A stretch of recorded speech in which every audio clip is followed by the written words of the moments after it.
Hold on a second.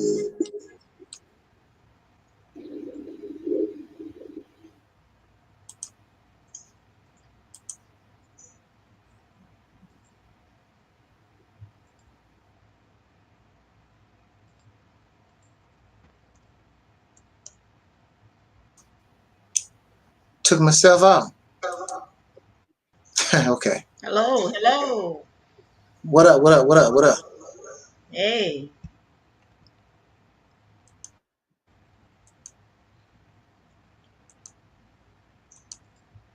Okay, there we go. I like that better. Okay.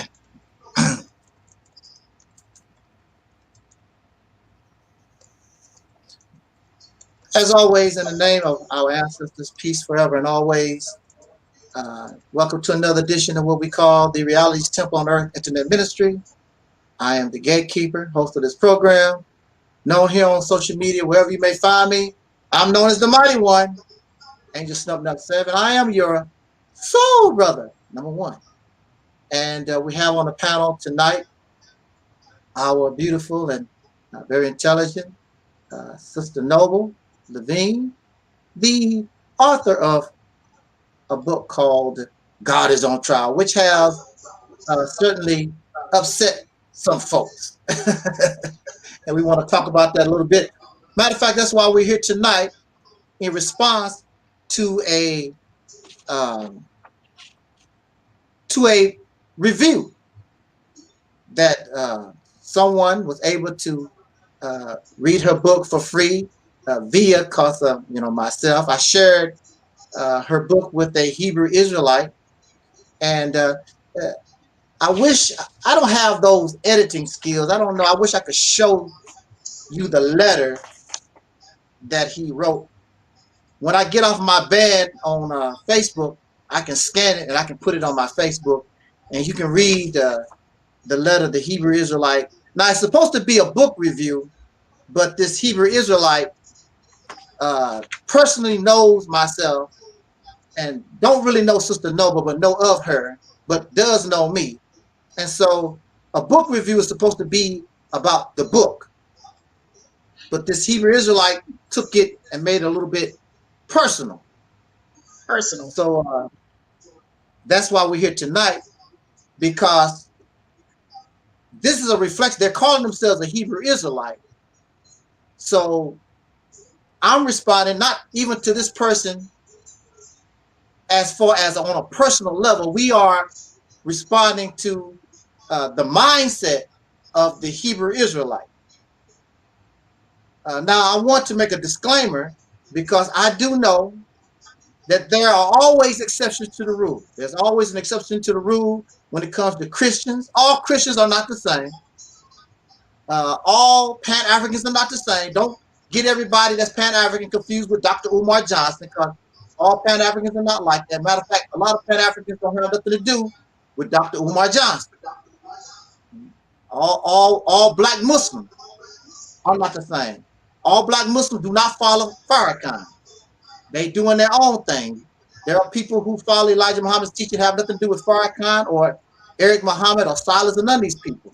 There's always exceptions to the rule. But unfortunately, there is a good majority who actually make these teachings look really, really bad. They carry a pompous attitude, an arrogant attitude. I know it all. You can't tell me nothing. That's why, what's the sense of trying to have these type of people on a panel with me when they know it all? You can't tell them nothing. What they want to do, they want to try to come and teach you. Let me teach you something, because you don't know. You don't know. You don't know nothing. Let me show you. Now, mind you, they want to teach me something, show me something, but they depend on somebody else to give them their thinking process. It's not even coming from them. It's coming from a book that was written 1,400 years ago or 2,000 years ago, or some other person, some other source, other than this. How you gonna teach me when you depended upon somebody else to give you what you got? So really, to debate you and argue with you really is a waste of my time, because I need to go to the source. You nothing but a student. You're nothing but a blind follower. So really debating, arguing you, that's a waste of time. And see, the thing about it is, if they didn't give you the answer, and I give you something that's not in your repertoire, which you're not used to, you don't know what to do, except you a Sambo. God gonna kill you, and you know, all this other stuff, because you stuck, you don't know what to say. Because you haven't gotten that far, you never heard that question before or that inquiry. So it throws them for a loop because they can't think for themselves. What would Minister Farrakhan say in this situation? Because you can't think for yourself.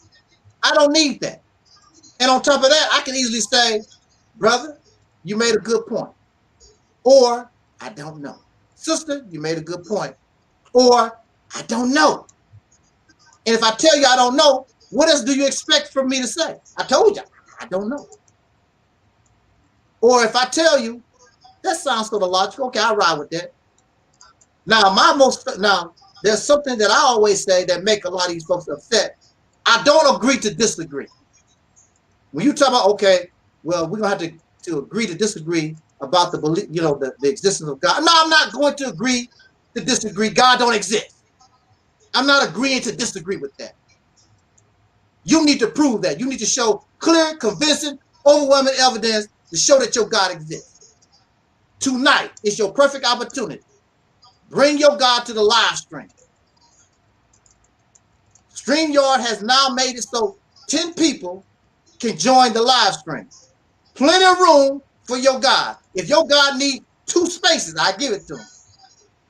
If your God needs, it's just me and Sister Nova, so that means we got 8 spaces left. If your God needs all 8 spaces to do his thing, come on. Never gonna show up. Never gonna show up. So I'm not going to agree to disagree. I'm not going to agree to disagree to call myself some kind of African. I'm not gonna do that.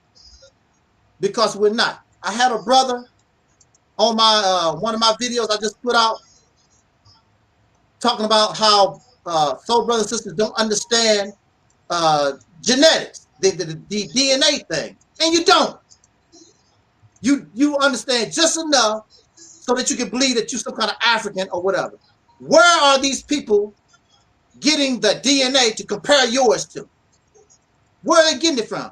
So if they're getting their DNA from people, and then it has to be modern age people, because ain't nobody from 100,000 years or million, ain't nobody like that around here. They're getting their DNA from living people. So who are their names?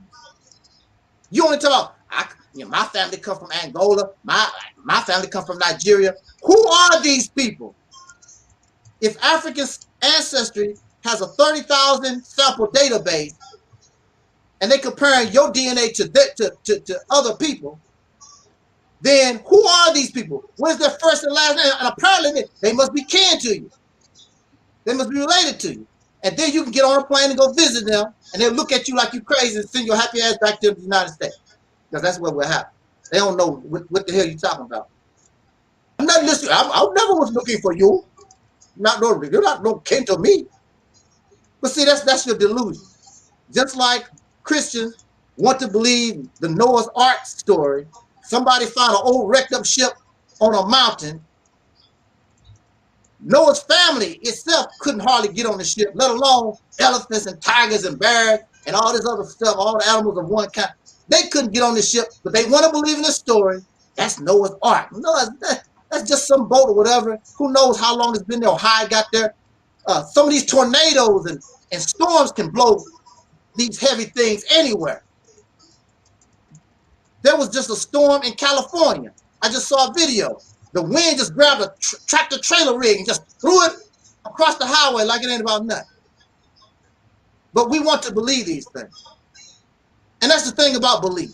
Belief does not require evidence. It does not require facts.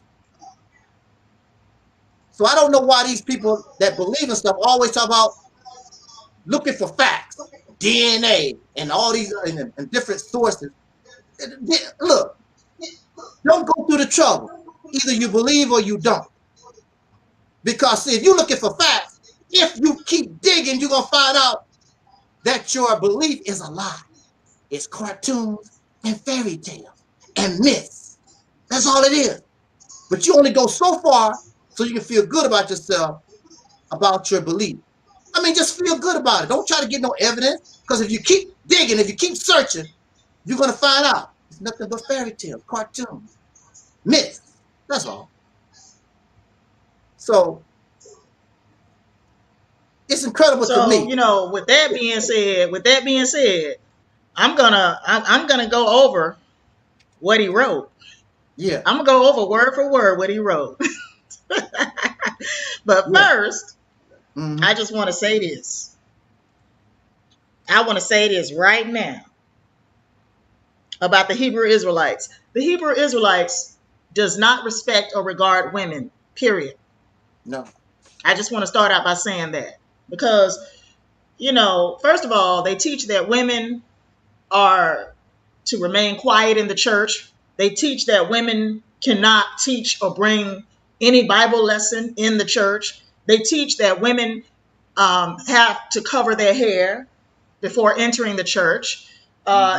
All kinds of rules and regulations. Because when I attended this Hebrew Israelite camp here in the Atlanta area back in 2016 and 2017 called the Gathering of Christ Church, I was taught that I had to put on a head covering before entering the church. My skirt or dress could not be too short. Also, they teach that women cannot bring forth any Bible lessons or teach anything in the church from the pulpit. Women are not allowed to speak, preach in the church. Okay? They don't respect or regard women. Also, a lot of these Hebrew Israelite camps, I've never seen any evidence of that at the Gathering of Christ Church, but a lot of these Hebrew Israelite camps, they exploit women sexually. A lot of them have been accused of marrying young girls, okay? A lot of them. In fact, a lot of them are in prison today for child exploitation today, for marrying young girls, for having sex with young girls, for having babies with young girls, underage girls. Okay, so let's get that cleared out the way right now about the Hebrew Israelites. Honey, those people are, I would go so far as to say they're the modern day sex trafficker. I'm sorry, slave traffickers. I'll just say that. Yeah, they're the modern day slave traffickers. I said it. And you can dispute what I say. You are more than welcome to come on this live stream and dispute what I said about them being the modern day slave traffickers. I get the words, intermingled and intertwined because really it's the same thing, sex trafficking, slave trafficking, it's the same thing. Okay. They don't regard women. They don't regard women. They treat women almost like second-class citizens. That's what they do. I don't need anybody to come on our live stream defending God. If you're going to come on this live stream, don't come on here defending God. Don't come on here defending this biblical God called Yahweh. God can defend himself if he's real. God can defend himself, but he can't because this God does not exist. Right. The biblical God is a fake, fabricated God made up to control and dominate other people. I have a problem with people trying to defend God or coming to speak in the name of God when they don't never see God. They have never seen God for themselves. You've never seen God. They've never heard God speak audibly to them, but yet want to convince other people that this God is real and that Jesus walked the earth. Jesus is also fake. Jesus never existed historically. There is no evidence that Jesus ever existed on this planet. And I want to read something what he said from this review. I'm just going to start right at the beginning. This woman's problem. That's what he said. This woman's problem. Total disrespect. Yes. Total disrespect. This woman's problem. Although I am a woman, but the way he said it. This woman's problem. See, and I did not like that because he knows your name. What you mean by this woman? Yeah. He could have said this woman's problem. Total disrespect. Yeah, he could have said something better, like according to Sister Alberta Parrish or whatever. He knows your name. What you mean? This woman's problem. This woman's problem is that she had to express her feelings. And he's a very emotional person himself. He also has to express his feelings as well. He's a very emotional person too. Yes. The title is a farce. No, it's not a farce. There are similar titles to my title. There's a movie called God on Trial. There are other book titles also called God is on Trial. So there's nothing farcical about my title. Okay? There's nothing new about my title. God should be on trial. Say what? God should be on all this religion, spirituality stuff needs to be questioned. We've been doing this for thousands of years. It never really has been questioned. It never has really been challenged. It needs to be on trial. Yeah. And then he went on to say, she presents no case or evidence against God. Yes, I do. All throughout the book, I do. Instead, she tries to make a case that there were a plethora of fake gods. Yes, there were. Always have been, always will be. They, in turn, were extraterrestrial visitors who perpetrated God myths, each feeding off of the other to form a framework of confusion and misdiscretion, aiming at them being the supreme rulers over mankind and the earth. Actually, he's correct about that. He's correct. They, in turn, were extraterrestrial visitors who perpetrated God myths, each feeding off of the other to form a framework of confusion and misdirection, aiming at them being the supreme rulers over mankind and the earth. He's correct about that. However, if you're able to see through her charade, you'll see that the truth of the matter is that she is just as lost as those in the Christian churches and other religions. Honey, yeah, they lost. They lost. And so are you. Right. Yeah. They lost, but so are you. They're confused too, just like you is. Probably more lost than they are for real. Exactly. That her pathetic efforts at finding happiness through worldly-based spirituality led her to a life of constant disappointment. That her pathetic efforts at finding happiness through worldly-based spirituality led her to a life of constant disappointment. That's false. That's false. That statement is false. What is worldly? Exactly. I guess he's talking about Christianity. That statement is false. She then aims all of her emotions at God because she innately knows that he is real and he is the only one it would make sense to try to tarnish the reputation and or image of, because to ramble off this type of nonsense against aliens and the conventional understanding would make her sound not only foolish as she does here, but also insane. Of course he has to attack our character because we don't believe in his God. We don't believe in his version of God. Okay, that's what it is. His version of God. Their version of God is the biblical Yahweh. Okay. So of course we insane because we don't believe in that shit. We don't believe in the official story that was taught to us about who God is. Okay. According to Christianity, Islam, and Judaism, and Hebrew Israel, So I would also suggest that it is likely she was manipulated by some man or men who used her lack of understanding. Oh, is he talking about you? Who used her lack of understanding? He must be, he taking shots at you. I would also suggest that it is likely she was manipulated by some man. He taking shots at you, or men who used her lack of understanding to take advantage of her sexually and possibly financially as well. Okay.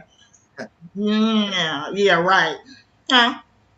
Yeah, right. Well, first of all, Dawood and I never had sex. He was the one that taught me, some things, when I first, before I became an atheist. He was the one that taught me some things, okay? But Dawood and I never had sex. We never slept together.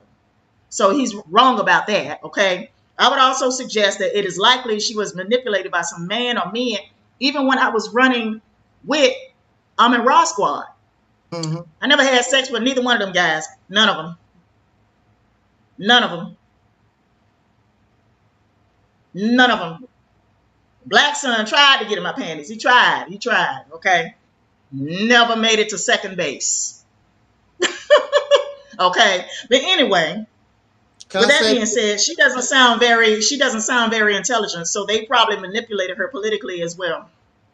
Anyway, and her efforts to seek recognition and attention in her pain,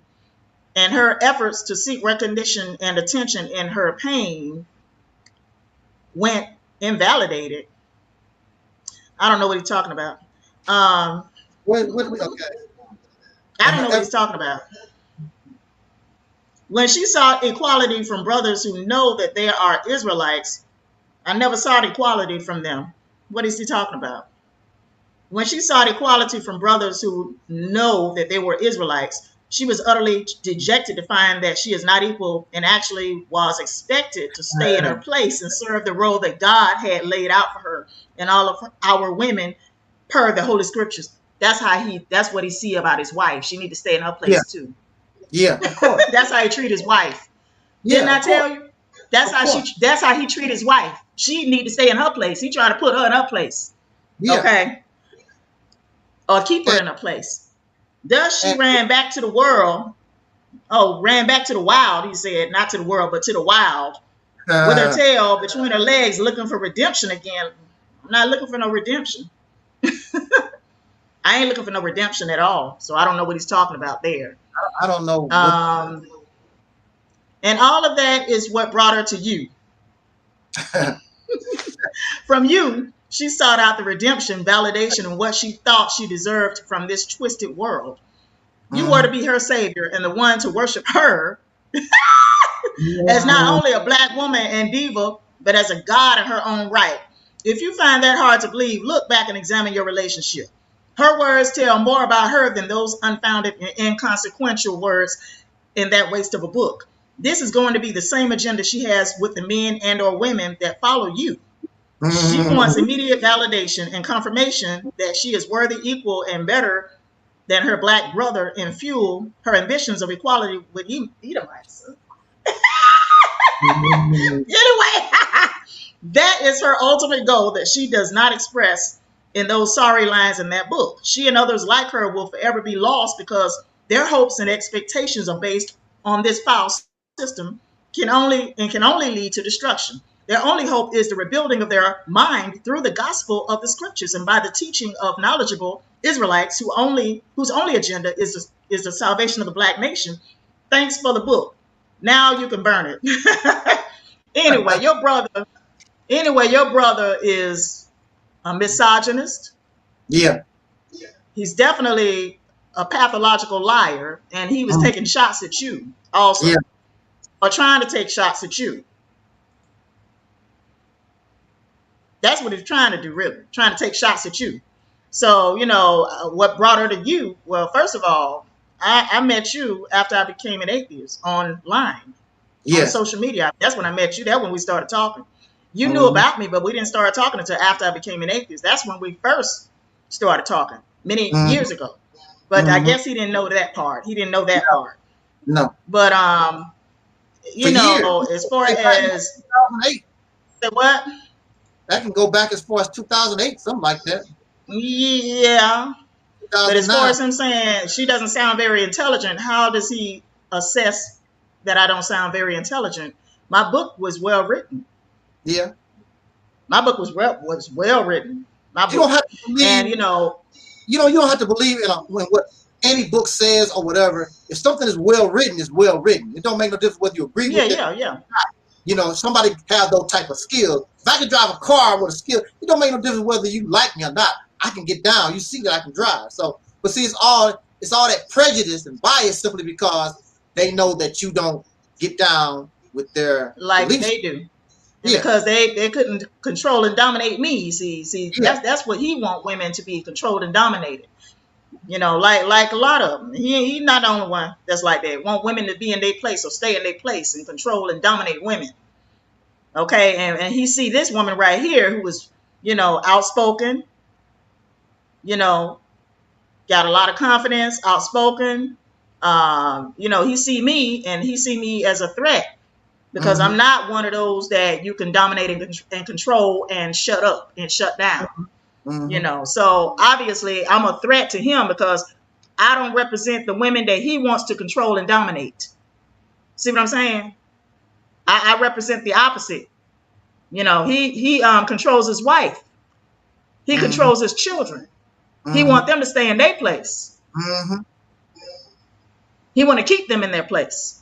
And I am outspoken and got a lot of confidence, and I'm you know, I got a lot of willpower, and you know, that's a threat to him because basically he see me as you know, a black woman with attitude. Oh, she got attitude. She got attitude. Or, you know, she thinks she all that. You know, see, that's how you see me. She thinks she all that. She got attitude.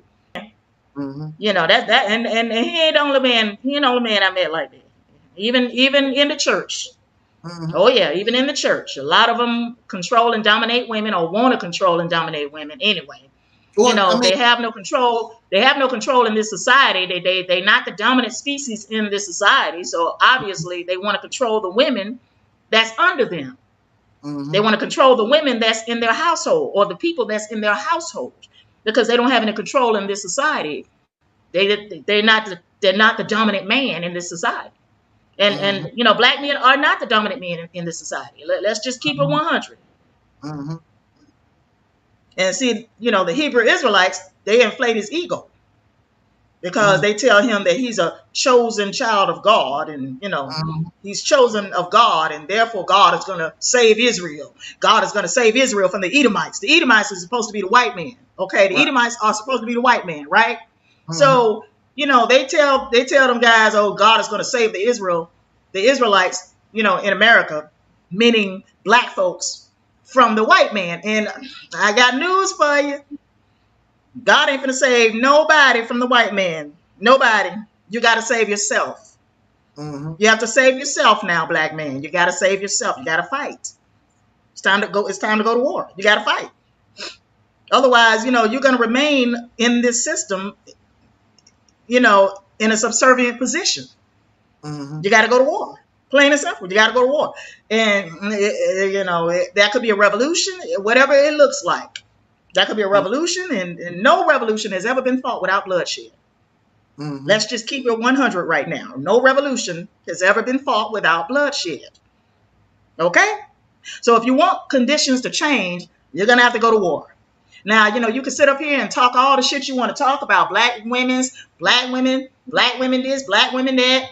Black women is the cause of the destruction of the black man. You can talk all that shit all you want.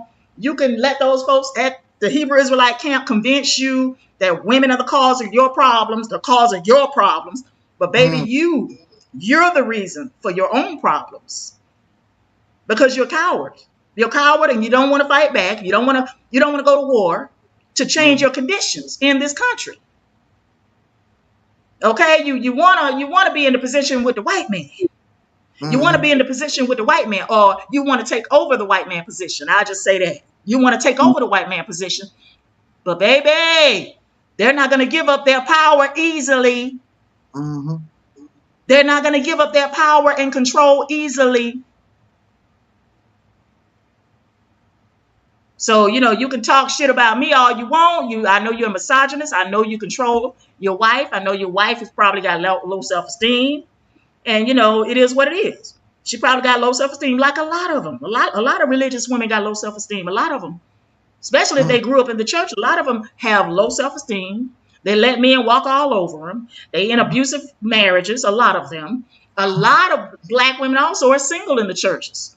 You know, they used to be in a marriage, or they used to be in relationships that were abusive, and now they're single. in the church, because it's a lot of miserable black women in these churches. I'm telling you what I know, what I've seen. There's a lot of miserable black women in these churches with kids that they raising by themselves. Okay? And a lot of them came out of abusive marriages. A lot of them are already in abusive marriages. Some of them are. Some of them. So, or a lot of them, it doesn't matter. Some or a lot. A lot of them are still in abusive relationships or abusive marriages with their kid's father. Okay? Now, I'm just like, he taking shots at you. I guess that was, I guess it was something he wanted to tell you.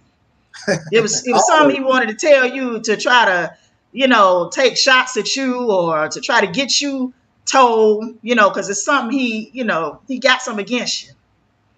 He got something against you.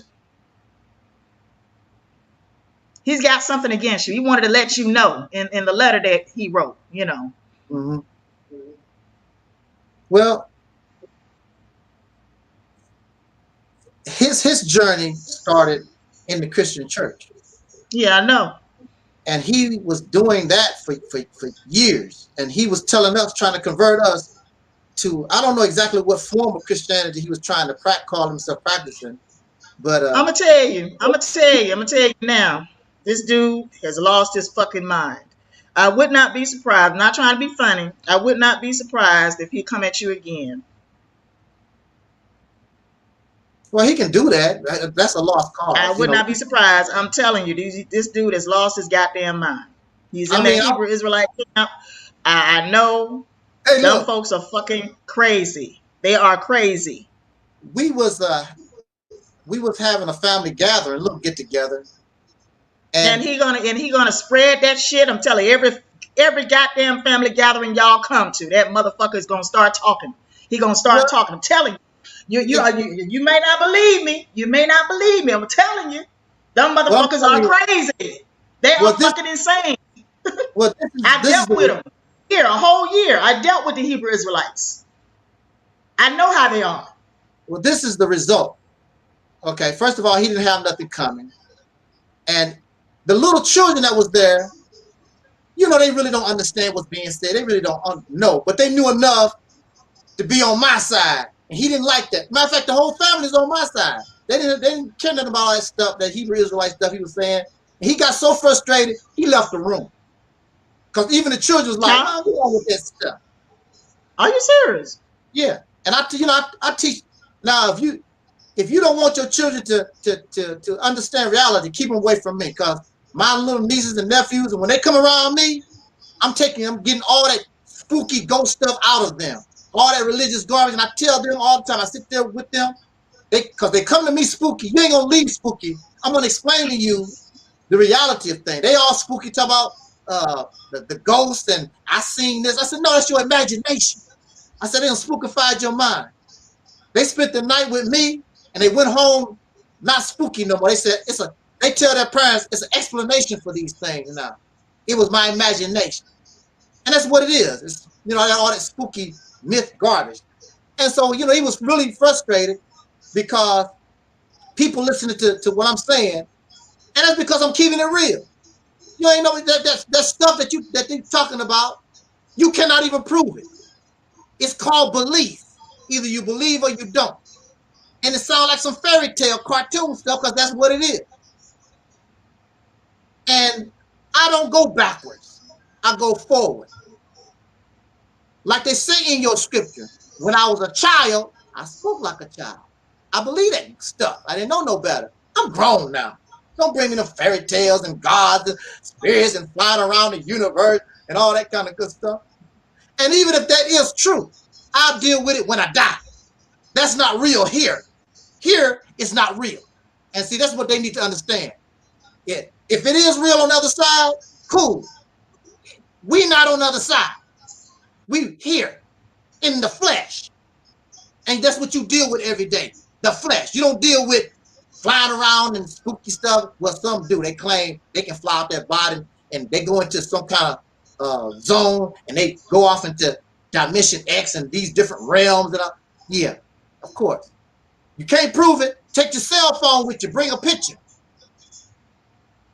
There's no pictures or nothing. These people that talk about that flat earth crap, there's not one picture. They always drawing these hand-drawn diagrams of a flat earth. Where is the real one? Show us a photograph of the flat earth that's not Photoshopped. Not one. Now you talk about the earth ain't round. There's millions and billions and trillions of pictures of the earth that's flat. Where is your one picture of a flat earth? One. They can't submit one. It's always, well, you see the earth is flat because of this. No, just show me a picture of a flat earth. That's the end of the conversation. Don't tell me, well, because the earth is a universe and the atmosphere do this. No, just show me a flat earth. You can't. Now, there's an experiment I saw with a professor and his people.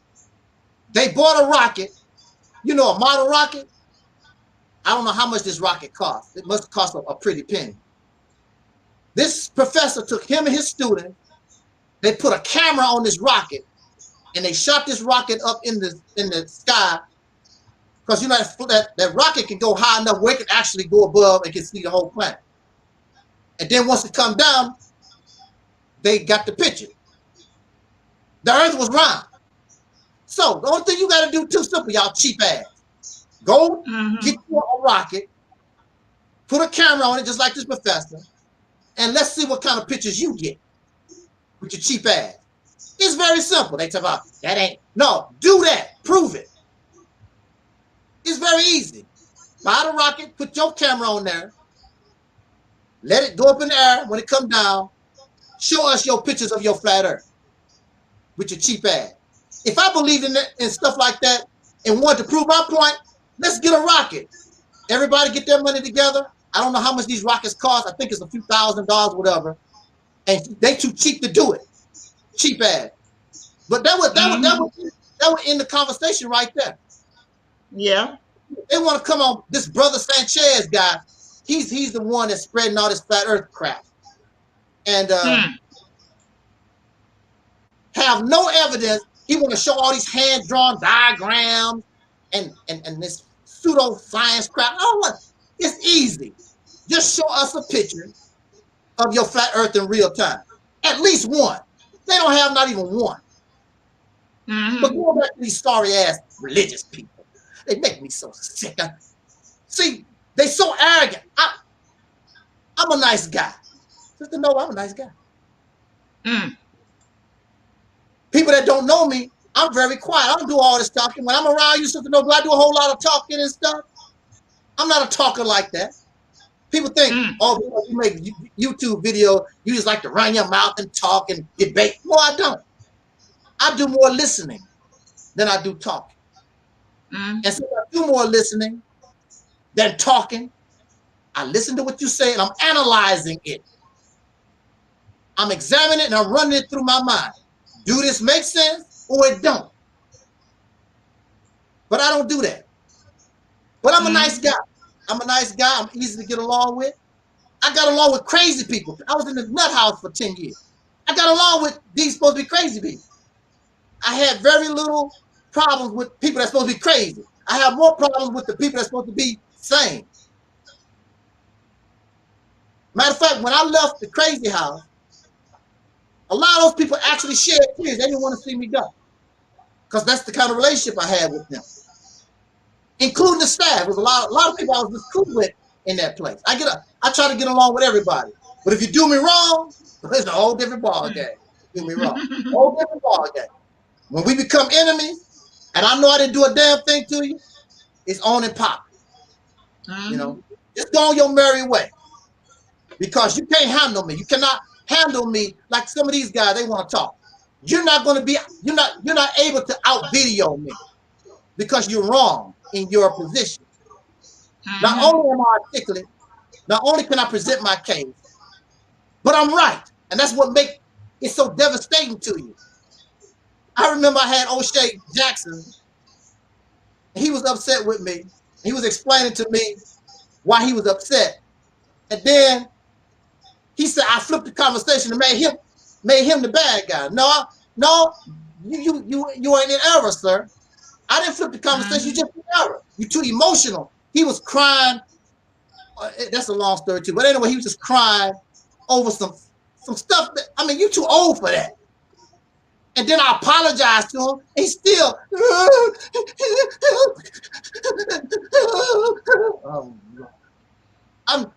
These men, supposed to be men, in 2020, are some of the most weakest, pathetic men I ever been around in my life. Even drunkards. I've been around drunkards and dope addicts, not as messed up as these people, these so-called men. These men are more emotional than I spend more time in my life. I've spent more time around women than men. And these men are more emotional than any women or woman that I've been around. They really, really are emotional. They get upset real quick and get to crying. See. They do. Yeah, your brother was real mad about my book. Yeah, he's really, really upset over that. He's really, really, really, really angry. He ignored all your evidence of what you was talking about as far as presenting where these religions come from and the origins of religion and blah blah. He just ignored all that. Matter of fact, in the letter, he didn't say nothing about that at all. That part, he didn't even try to work with that part at all in your book. No. In other words, he couldn't dispute what I wrote. He couldn't really dispute the evidence that I presented in the book. That's what it was. Yeah. All the evidence I presented in the book, he could not dispute the evidence. So he had to deny the evidence, which he did. He denied the evidence. Said I presented evidence, and that's not true. Yeah. I presented evidence in the book. And, but he did not dispute that, so, I look, I mean, I can't help because he brainwashed, and I can't do nothing about that. I was once brainwashed also. Mm-hmm. I was brainwashed a long time in organized religion, Christianity, Hebrew Israelite, a long time. But, I managed to break the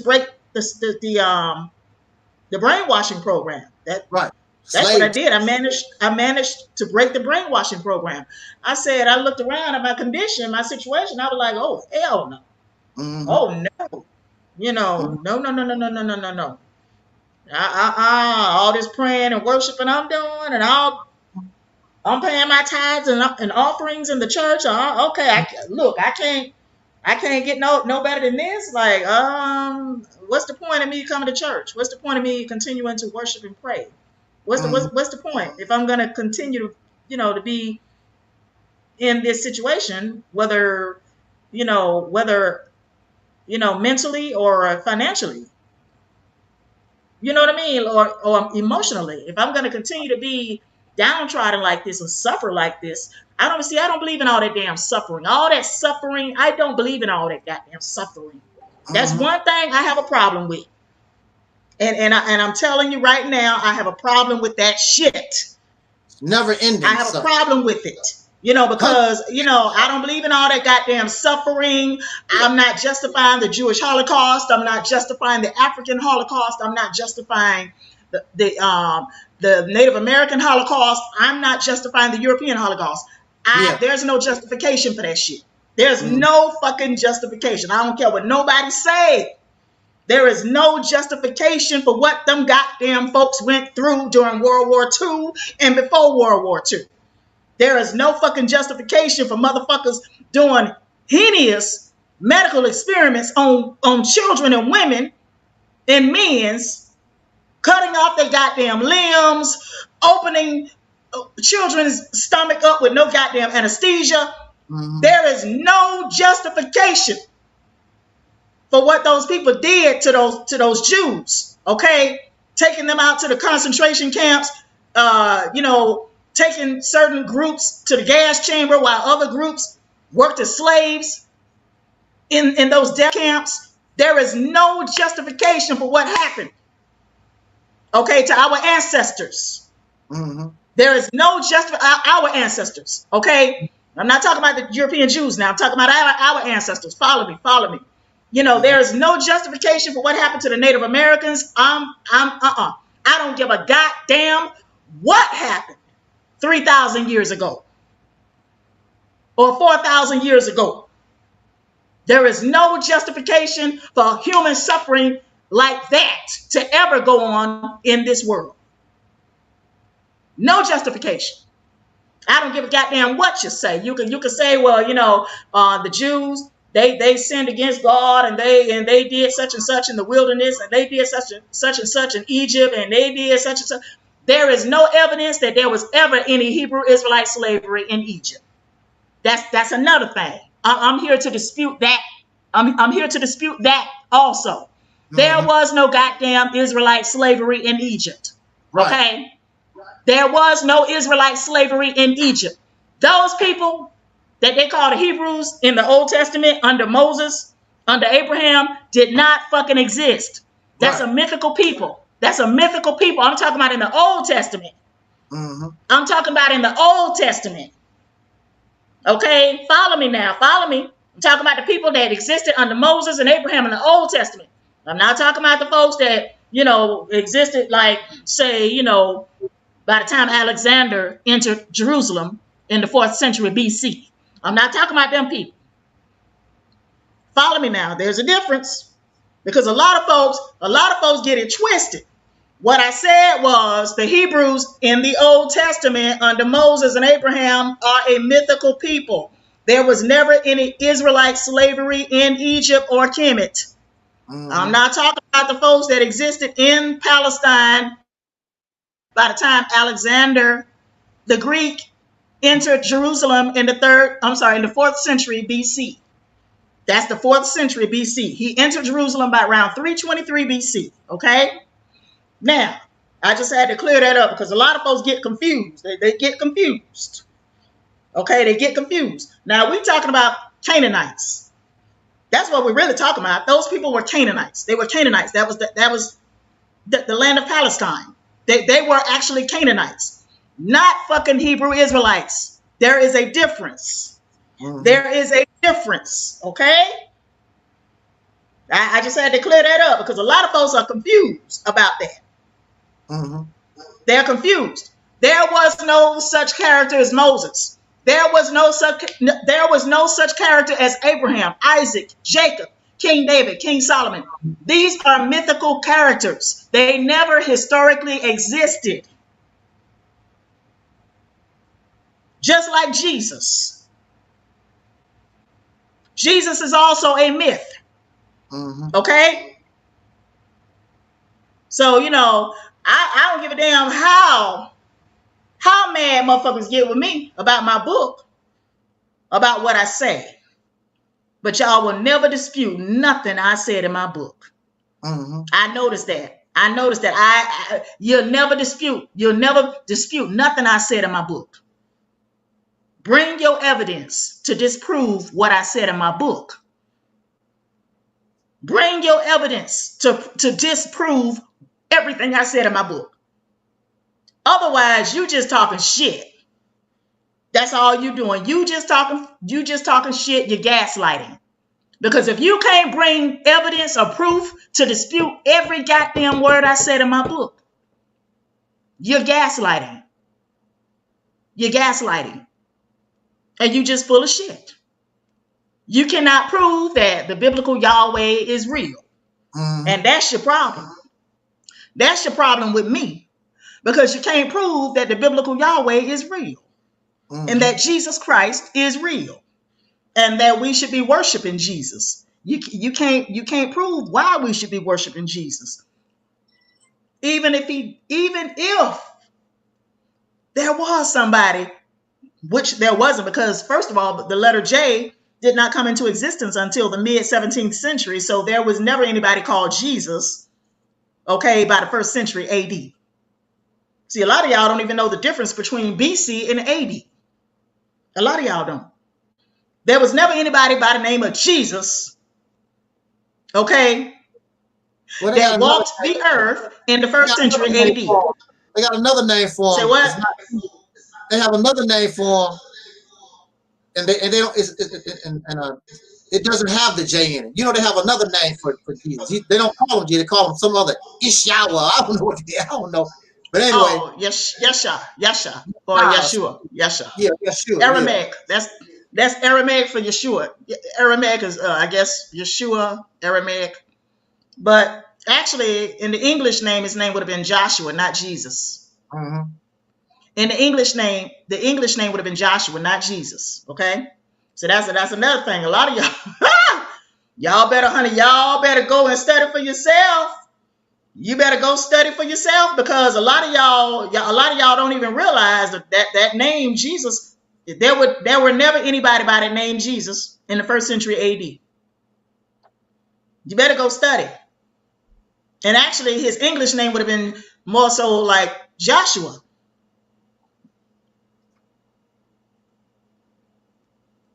Yahshua is also another. Yahshua is another pronunciation as well. Yahshua. That's, I guess it's supposed to be Hebrew for Joshua. See what I'm saying? Yahshua, Joshua is the English translation for Yahshua. Mm-hmm. Not Jesus. Yahshua, not Jesus. Okay, or Joshua. That's the English pronunciation. Joshua. Okay. I have so there was never anybody by the name of Jesus in the 1st century AD. I said it, and you are more than welcome to come and dispute me on it. So, all this emotional, stuff that he want to, write about my book and about me and you and all that's not answering my questions. You're still not disproving anything I said in my book. All this damn suffering. See, that's another thing. I cannot reconcile there being a God with all this suffering in the world. I can't reconcile that. All this suffering going on the earth. I can't reconcile there being a good God, there being a benevolent being somewhere watching over humanity.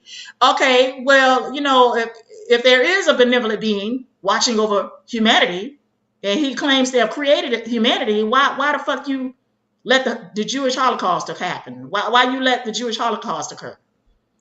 Why you let the African Holocaust occur? Why you let the Native American Holocaust occur? Why you let the European Holocaust occur? If you love humanity so much, if your God loves humanity so much and he created humanity, well, why do you let humanity destroy themselves and destroy the earth? Why won't you intervene? Why won't you intervene to stop all of this evil that's going on in the world today? I can't reconcile there being some benevolent, loving, kind, trustworthy God when you see so much evil going on the earth.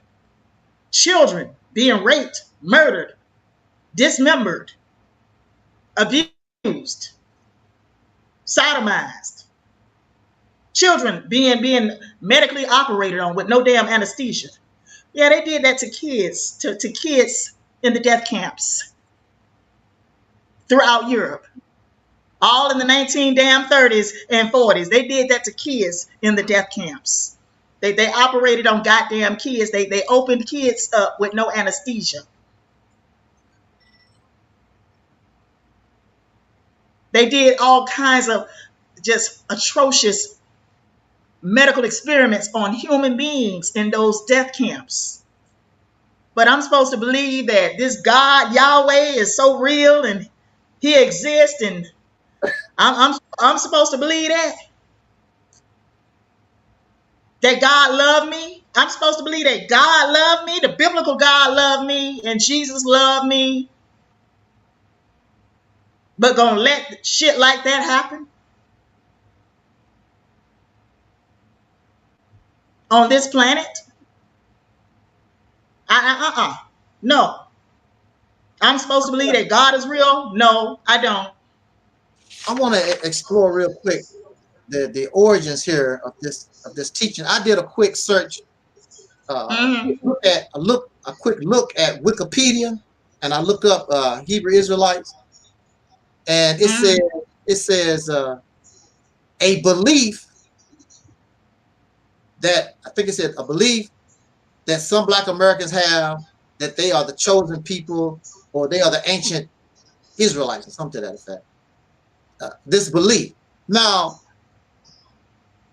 all this drama is starting on the continent of Africa. It's not here in North America. All this is going on in Africa, right? Now, if all this is going on in Africa, and I asked this Hebrew Israelite person, how did you get, y'all Israelite folks, how did you get from Africa over here in North America? How did that happen? He never did answer how that happened. And then, where was the Bible in all this?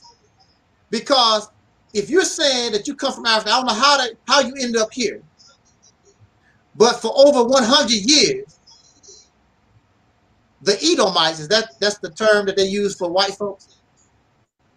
The Edomites did not allow our ancestors to read and write, nor have religion. So that means the people here and the generations after, they was void of religion, period. They was void of it. It was over. They did not worship no gods at all, because as far as the Edomites was concerned, what do a slave need religion for? What do a slave need? Because you didn't have no soul. So what do you need religion for? So for over 100 years. Now, when our people was reintroduced to religion, it was the Bible. Matter of fact, it was not only it was even the white man's Bible. I saw pictures. They had a Bible specifically made for slaves. It wasn't even the version that was given to the everyday Caucasian person. They had a Bible made up just for the slave. Now, he told me the Bible is the original teachings that was given, that came from, when they was in Africa, being Israelites or whatever. No, sir. And the Bible that is not true. That's incorrect. That's incorrect. That's what he's saying. You don't know nothing about the Bible until the white man gave it to you in North America right here. You didn't get it from no Israelite from nowhere. You never met an Israelite in your whole entire life. Never.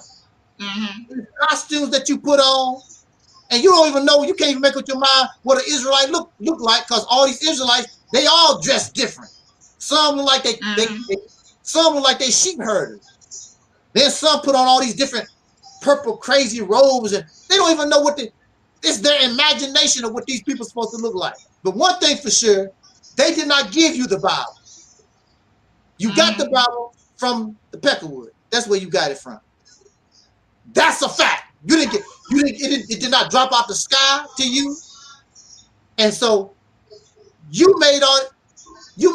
somebody made all this stuff up after reading the Bible, and they said, hey, that sounds like us. That sounds similar to us. But other people who have suffered in the world can look at the Bible and they can say, that's us, because of our oppression or whatever. That's a possibility. Anybody could take that and relate it to their suffering and say, that's us, the Bible talking about. We are the Israelites or whatever. But they always talking about, you got that from the white man, whatever. No, Bible is the white man. The book that they have in their hands is the King James Version. It's some kind of European version of the Bible. They have no other version of no Bible.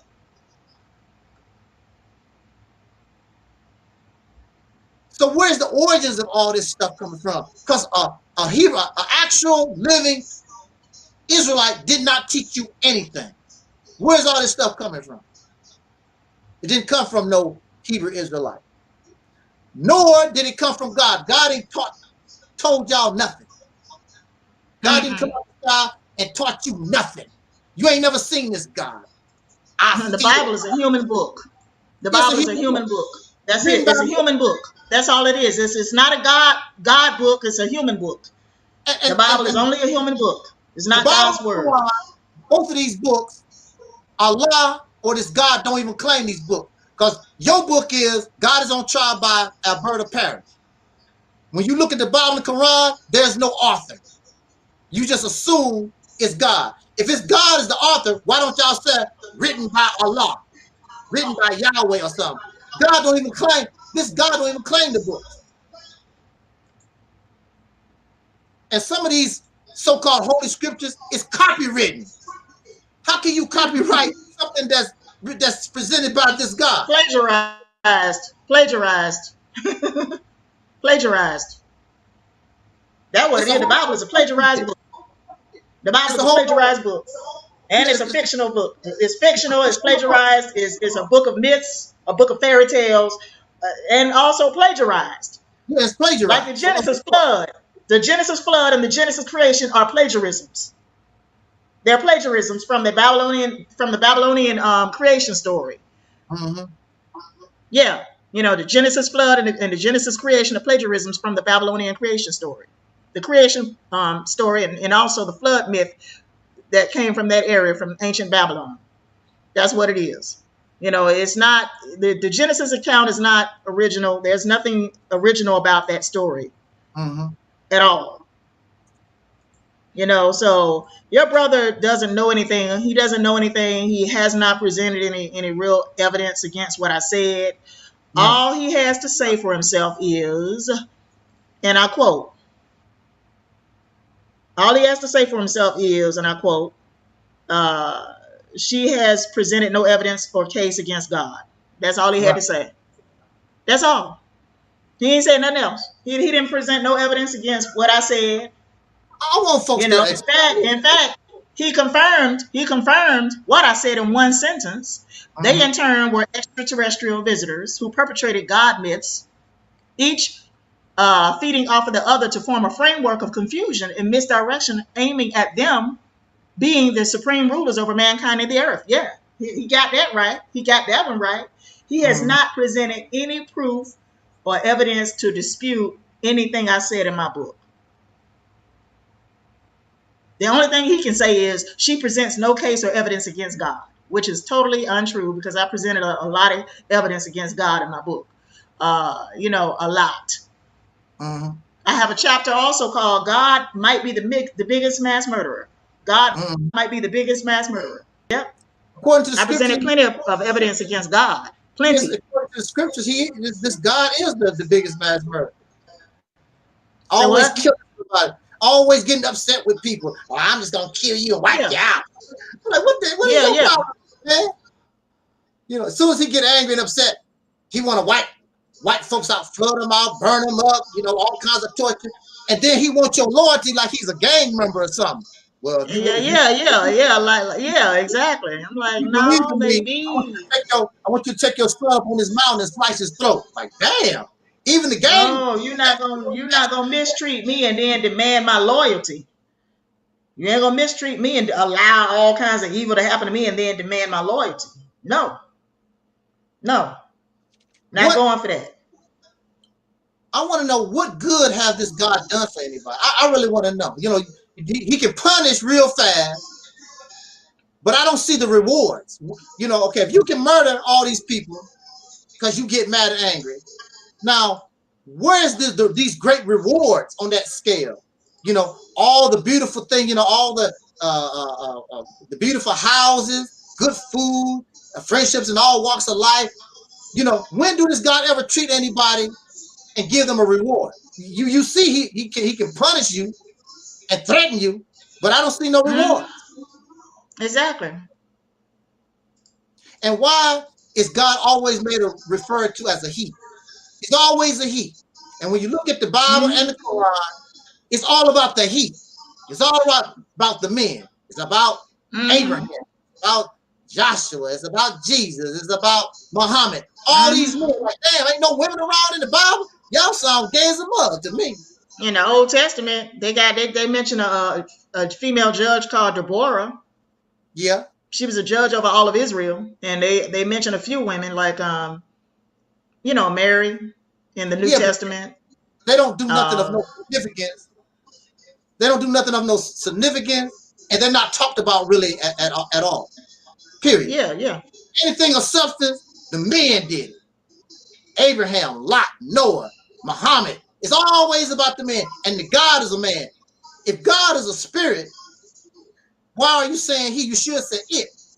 Because you say he is in reference to somebody that has a sexual organ. Exactly. God don't need a sexual organ. Why you say he? That's a gender.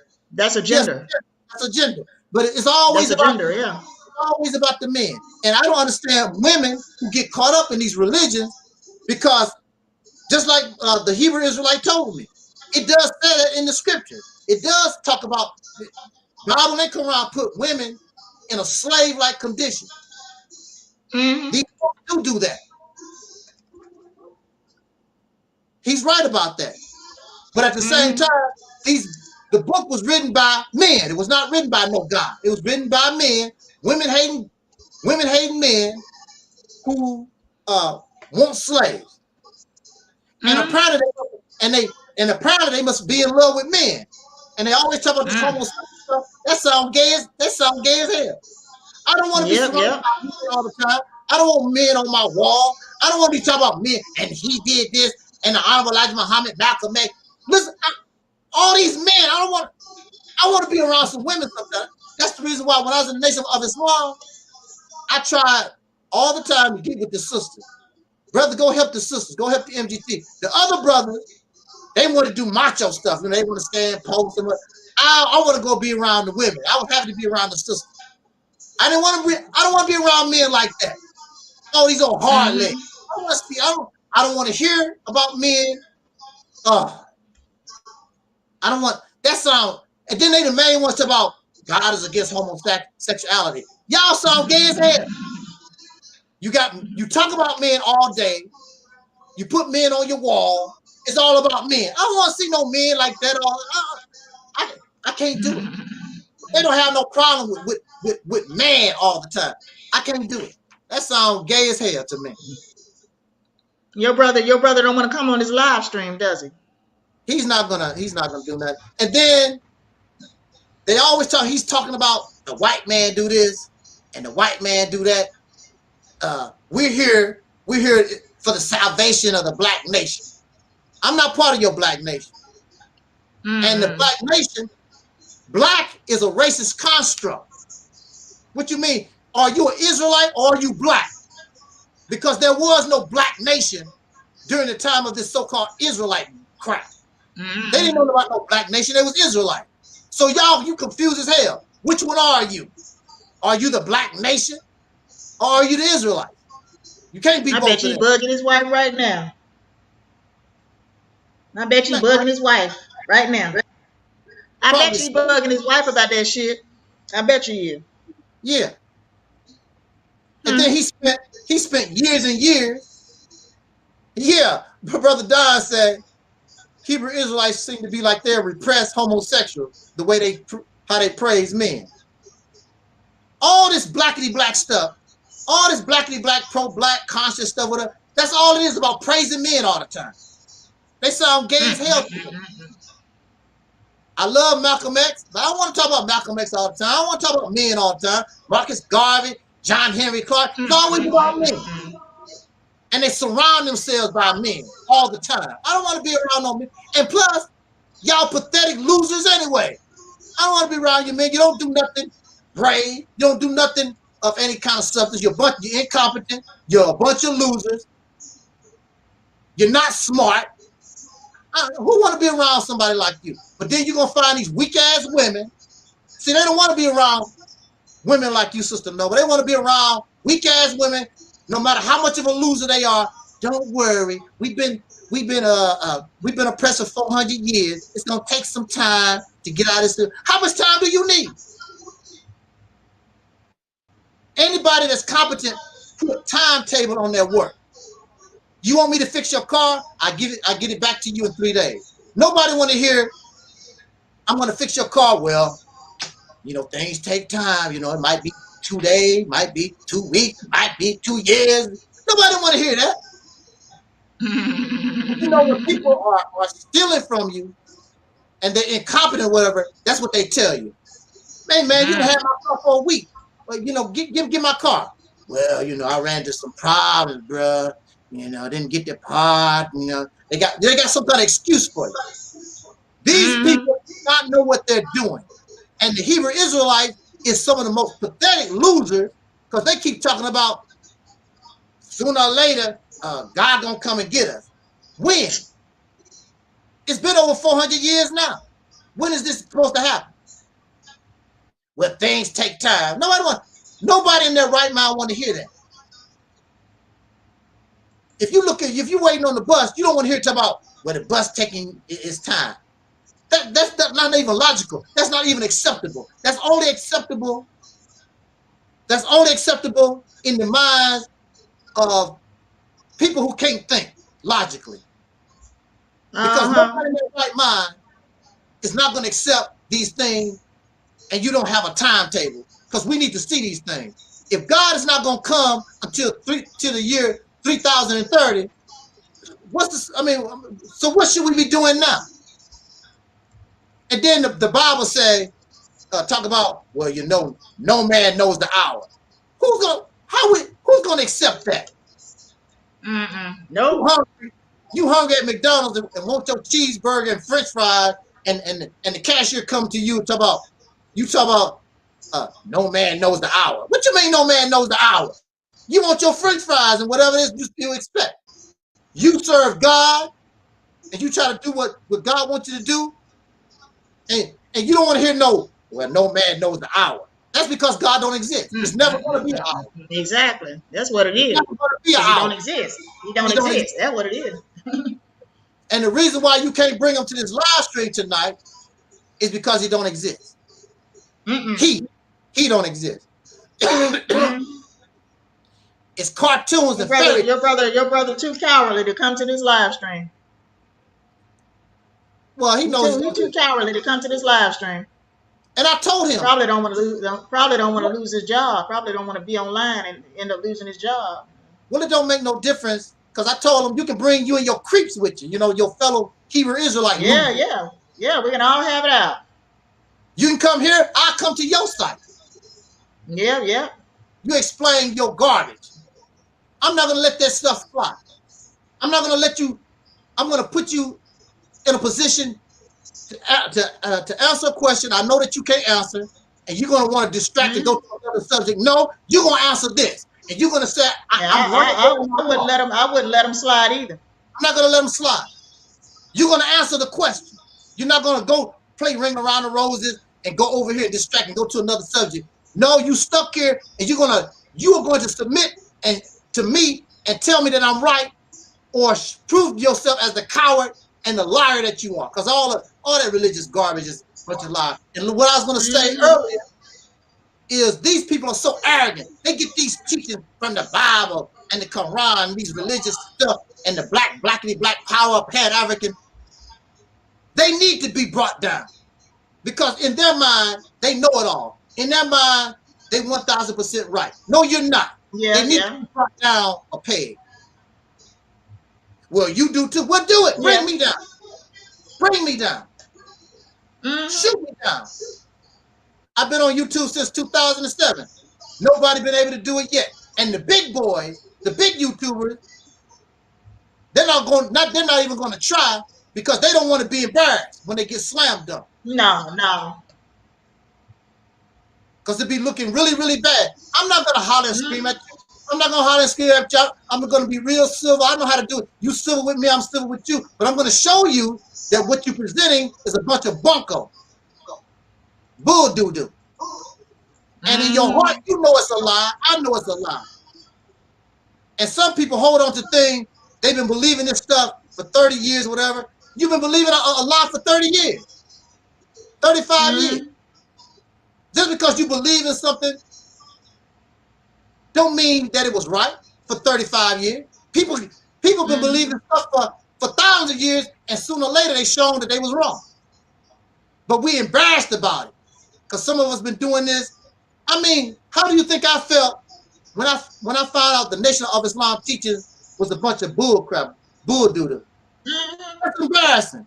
Because for years and years and years, I'm trying to tell people, you know, how wonderful Elijah Muhammad teaches and the tribe of Shabazz and blah, blah, blah. Then it turned out it's a bunch of bull doo-doo. Oh, well, I was wrong. I know. But some people can't do that. They're going to hold on to that lie to the day they die. And then they know it's a lie. They know something is wrong. They know it's false. But they're going to hold on to it. Maybe it might be right. Maybe somewhere. No. Maybe that's not doo-doo. I'm going to open up the doo-doo and pick around it. It's got, no, it's feces. No. You found that in the toilet. No, it's not. It's not a Tootsie Roll. No, it's not a burrito. No, it might have used to be a burrito. No, it's not always this. No.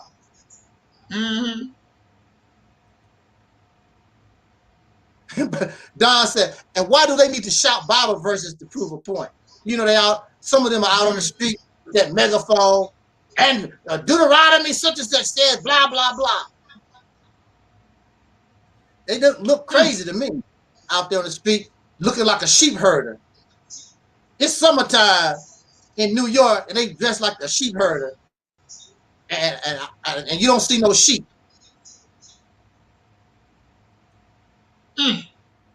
Putting on a costume. So he putting on a costume. All these people, they love. This is their favorite holiday. Their favorite. Matter of fact, a few days from now, it's gonna be Halloween, and they fit perfectly in with the Halloween theme, putting in all their costumes on. Oh, we got a guest here. Oh, bring your ass into the live stream. Yeah, come to the live stream. Bring your ass into the live stream. And see, why do people always want to talk about your age? Old cats like you. Everybody gets old, you dumbass. As long as you live, you get old. You don't get younger. Bring your ass into the live stream and say that to his face. Put your link up there again. And this situation was going on way before. Put your link up there. Put your link up there again. This situation. Put your link up there. This situation was going on way before I was even born. What? You can't blame that on me. Put your link up there. Your Hebrew Israelite crap is older than me. Why you ain't done nothing? Why you ain't done nothing about it? Your religion is the reason why black people in America are in the condition we're in. Your religion. Your religious ideologies and your fairy tales are the reason why black folks are in the position that we're in this country. He says, I like you though, brother. See, that what gets me. How you going to bring your ass into the live stream? You don't like nobody. Stop lying. Yeah. Stop lying. Talk about me and try to talk about me.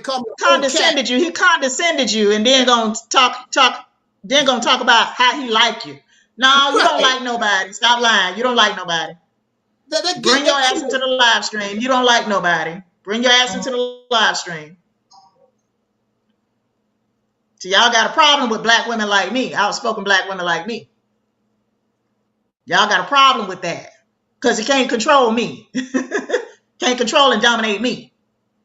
Bring your ass into the live stream. Not only do they try to dominate women, they try to dominate men too. Yeah, oh yeah. They try to dominate men too. Yeah, they do. Try to dominate other men too, yeah. Because they're not equal. Like your brother, like your brother trying to do to you. Yeah. Like he think he gonna dominate and control you like he do his wife and children. You know what my brother did to me one time? I had some rice. He said, "Give him 10 minutes." Give me 10 minutes. Yeah.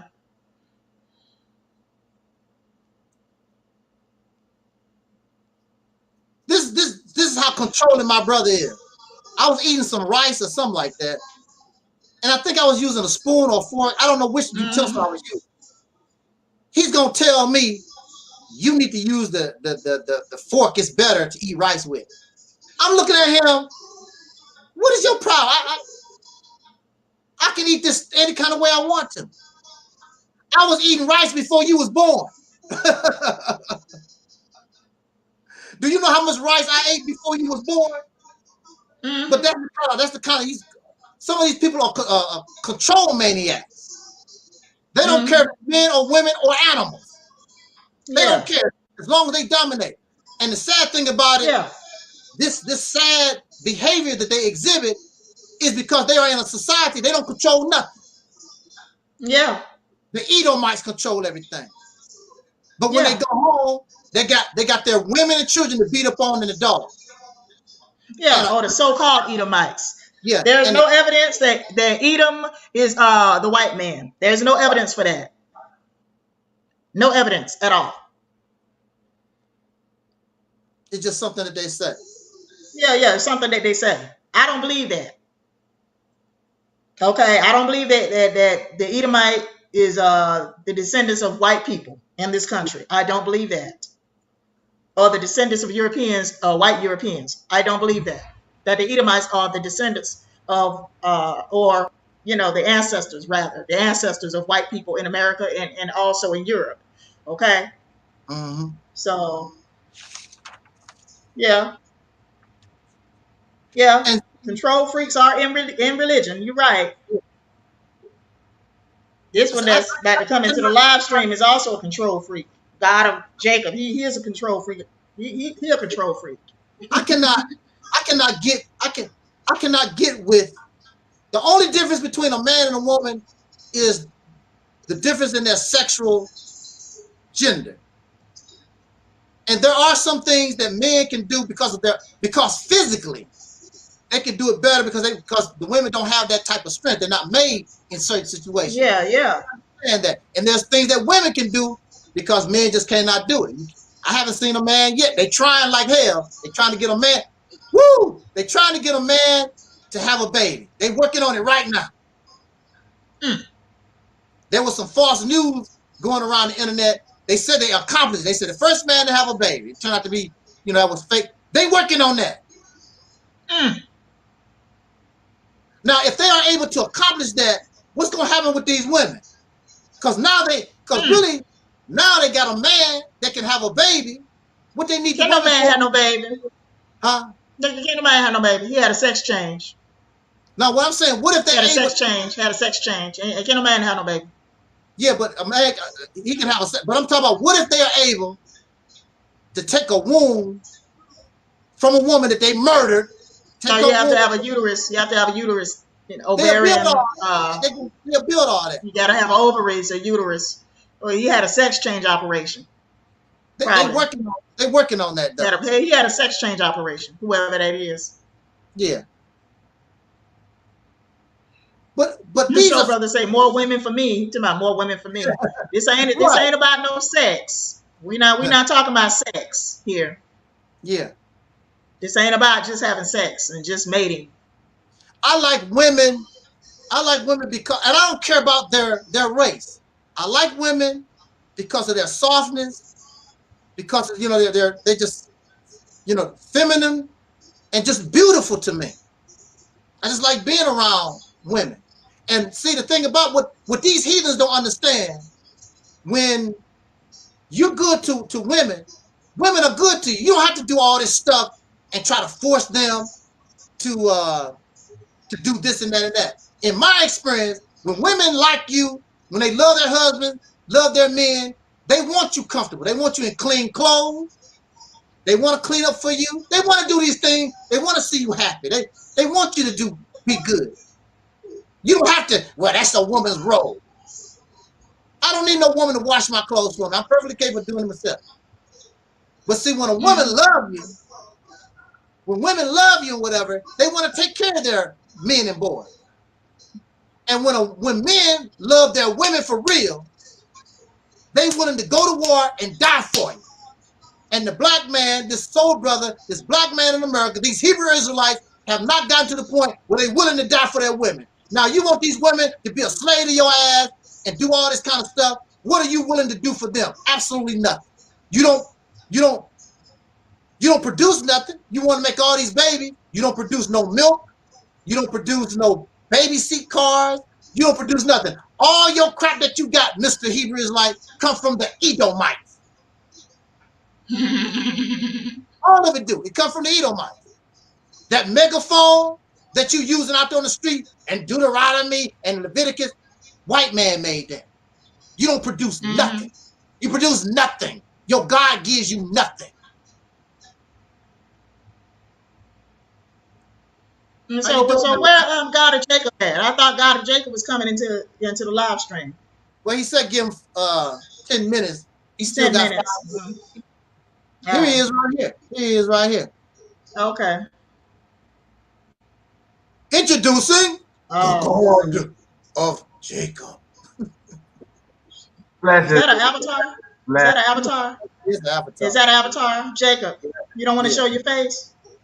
No, I need to. Nah. I won't. Oh, okay. No. Why not? I don't know you like that. If you don't mind me asking. No, because God, Yahshua would be upset if you show his face. Why not? Yeah, why not if you don't want to show your face? Are you white? Are you white? God of Jacob. I'm not white. I'm not white. I'm not white. I'm sorry. Say that again. Okay. He's not white. I was wondering. I was wondering. Okay. I was wondering. Maybe next time. Because the white people they can become Hebrew Israelites too. Can they? Yeah. Now some Hebrew Israelites they say they can. Yes. Yeah. No, I ain't never heard that. But okay. like I said, brother, right. Brother, if you my comment as offensive, I do apologize. But it is old cats like you, and I don't mean it as old cats like you. It's just we both kind of up in age, but you got Sister Noble up here running off at the mouth.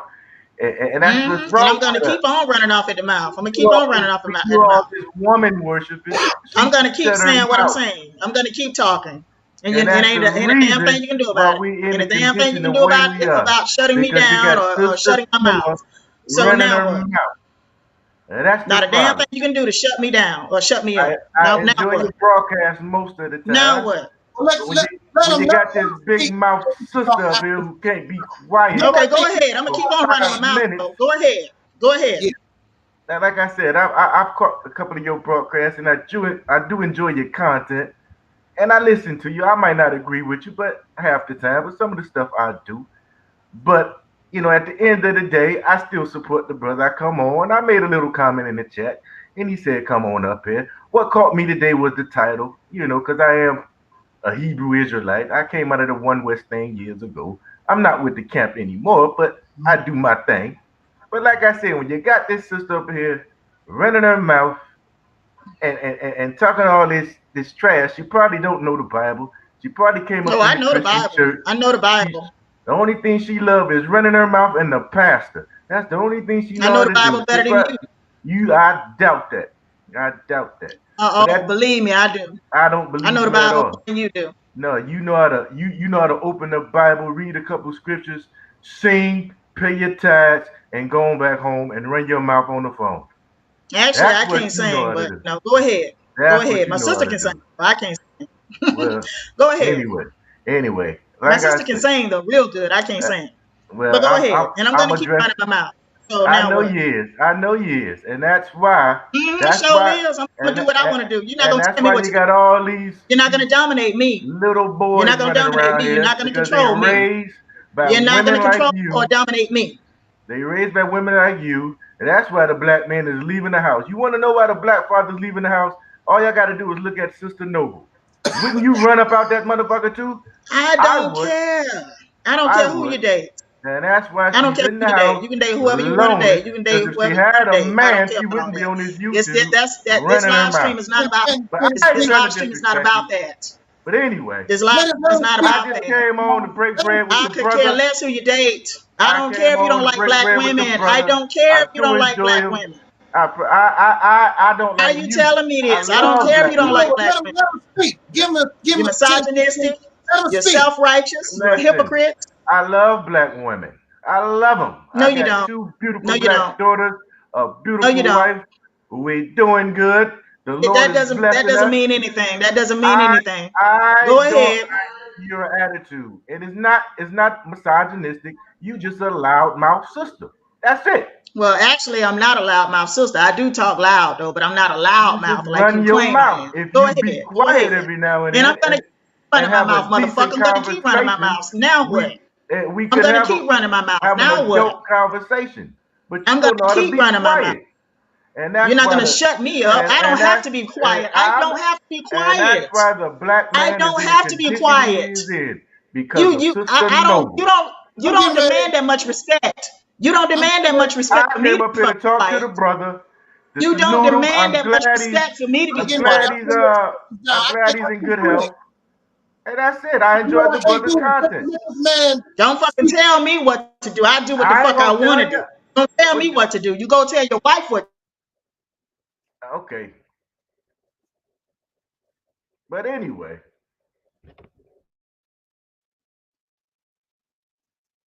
Go ahead, brother. Say what you have to say. Like I said, I appreciate the sister, and whether she know it or not, I do love her. But she got a big mouth. Like I said, I when I made that little thing in the chat, it wasn't nothing personal. I mean, but I know how you would took it as personal because we men, we gonna clap back and we gonna do that thing. But she invited me on. Obviously, she thought she was gonna talk that trash to me, but it ain't happening. And that's all I'm saying. But you know, again, what got me was the title, and I believe that she doesn't know the scriptures. Because if she knew the Bible, she would know that the Bible has a place for everything. It's the man is over the woman, and God is over the man. Ain't that scripture? See what I'm saying? See what I'm talking about? But then don't get mad at me. Get mad at the scriptures. I didn't see what I'm talking about to me. See what I'm talking about? I already know that part. I already know it's in, see what I'm talking about? It's in the scriptures of both Quran and the Bible. Those things. Yeah, I didn't say it. I didn't say it, but you know your Bible. And that's why these motherfuckers don't need to be on the planet. Well, you got to take that up with God. I didn't put it in That's there. why humans need to go extinct because of people just like him. Well, you got to take that up with God. He put it in there. I say that's why human beings need to go extinct. That's why modern man need to go extinct. It says I the woman said should that's keep why modern silence in humans the need to church. go extinct because of people That's just in like the Bible too. But I ain't come up here to argue with you, sis. You asked me to come on. I think you thought I wasn't gonna come on, but we here. People need to go. People need to go and read the Bible for themselves, like I have. You know, so you know, because the Bible is a very misogynistic book anyway. The Bible is just misogynistic, period. No, you just don't agree with the Bible. That's the problem. No, the Bible is misogynistic. The Bible is a fictional book. The Bible is also plagiarized from other tales. Yeah, the Bible is also plagiarized from ancient earlier tales. Yeah, I said it. The Bible is also plagiarized. The Bible is a lot of fictional stories in the Bible. I ain't come here to argue with you. A lot of fictional stories in the Bible. We are passionate people. Moses is a fictional character. Abraham is a fictional character. Jesus is also a fictional character. All the 12 disciples are fictional characters. I don't even know this. And brother. you can't prove the existence of Moses. You can't prove the existence of Adam and Eve. You can't prove the existence of Abraham. You cannot prove any of that. Why are you outside mad at of the the Hebrew Bible? You can't prove any of that outside of the Bible, outside of the book of Enoch, outside of whatever. Why concern yourself with the arrogant? You can't prove it. I don't even know what he stands for because Sister No, you talking, let him speak at least 10, 15 minutes. I want to see where he's going with it because all Hebrew Israelites are not the same. Let me see. Okay, well, this motherfucker is a misogynistic individual, so I don't want to hear what he got to say. No way. He's a misogynist. I don't want to hear anything he got to say. I want to hear what he said. Then we can talk about that and let him respond, and we can call it a night. Let him talk. Right. I won't take too much of your time. Just a little bit about me. I came up in ISUPK. My father was in it deep back in the day. He left. And then after that, I left. I joined the military, did 22 years, retired. And now when I got out, I really didn't get back into the camp environment, the camp scenario, because I decided to read the Bible for myself. You get what I'm saying? And do my own thing. So even though I'm not a part of a camp, I still grew up with the teachings of ISUPK. But I do my own thing because I am a little long in the tooth now, or why I don't need a camp scenario. The camps are the problem, not the teachings.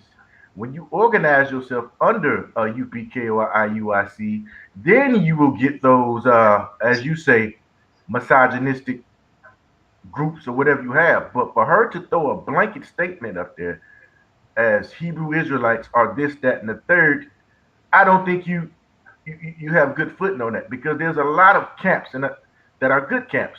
You just when I see the camp picture you got up, you're looking at the Burger Kings or the McDonald camps, the commercial camps that's out there. Mm-hmm. But there's a lot of camps that actually go out there that's not screaming in people's faces, that do interact with folks, that do a whole host of other things that you don't see. And they not going to go up there and post stuff on YouTube because they do things in silence.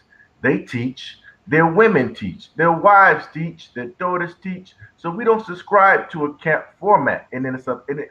But again, you're so fixated on what I call the commercial ones, the McDonald's, and that's where you get your attitude from. Now, I didn't come up here to be misogynistic or whatever you said I was. My whole thing is you can't judge all these camps or even anybody who call themselves Hebrew Israelites based on your commercial camps, the ones that throw videos up there 24 hours a day and come up here with the generals, this, that, and the third. I contend that there are a lot of groups out there who teach and they do the right things, but they don't parade themselves around on YouTube and come up here and cuss and say the white man this and the white man that. They do what thus saith the Lord. And I think you should really get out there and meet more Hebrew Israelites, people, instead of organizations, and I think you would get a better understanding.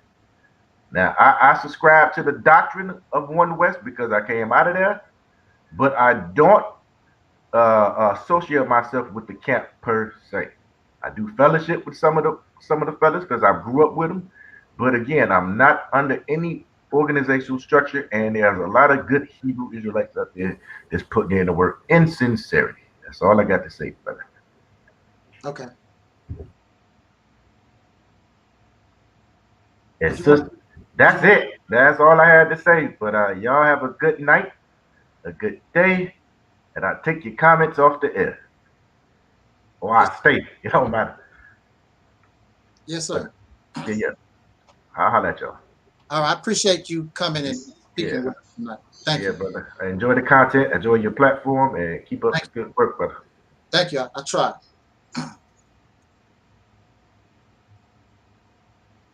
So we heard from a brother who was a Hebrew Israelite, and like I said earlier in the conversation, there's always exceptions to the rule. Everybody is not the same. The brother said that they have sisters that teach and they don't do what some of these other, like he called McDonald camps, do. The brother that wrote this letter, his camp, matter of fact, that's where I got the picture from, because the people that he listened to, they're very misogynistic. They very, the Bible said this, and the Bible said that. So, and everything they do, they justify because that's what the Bible said.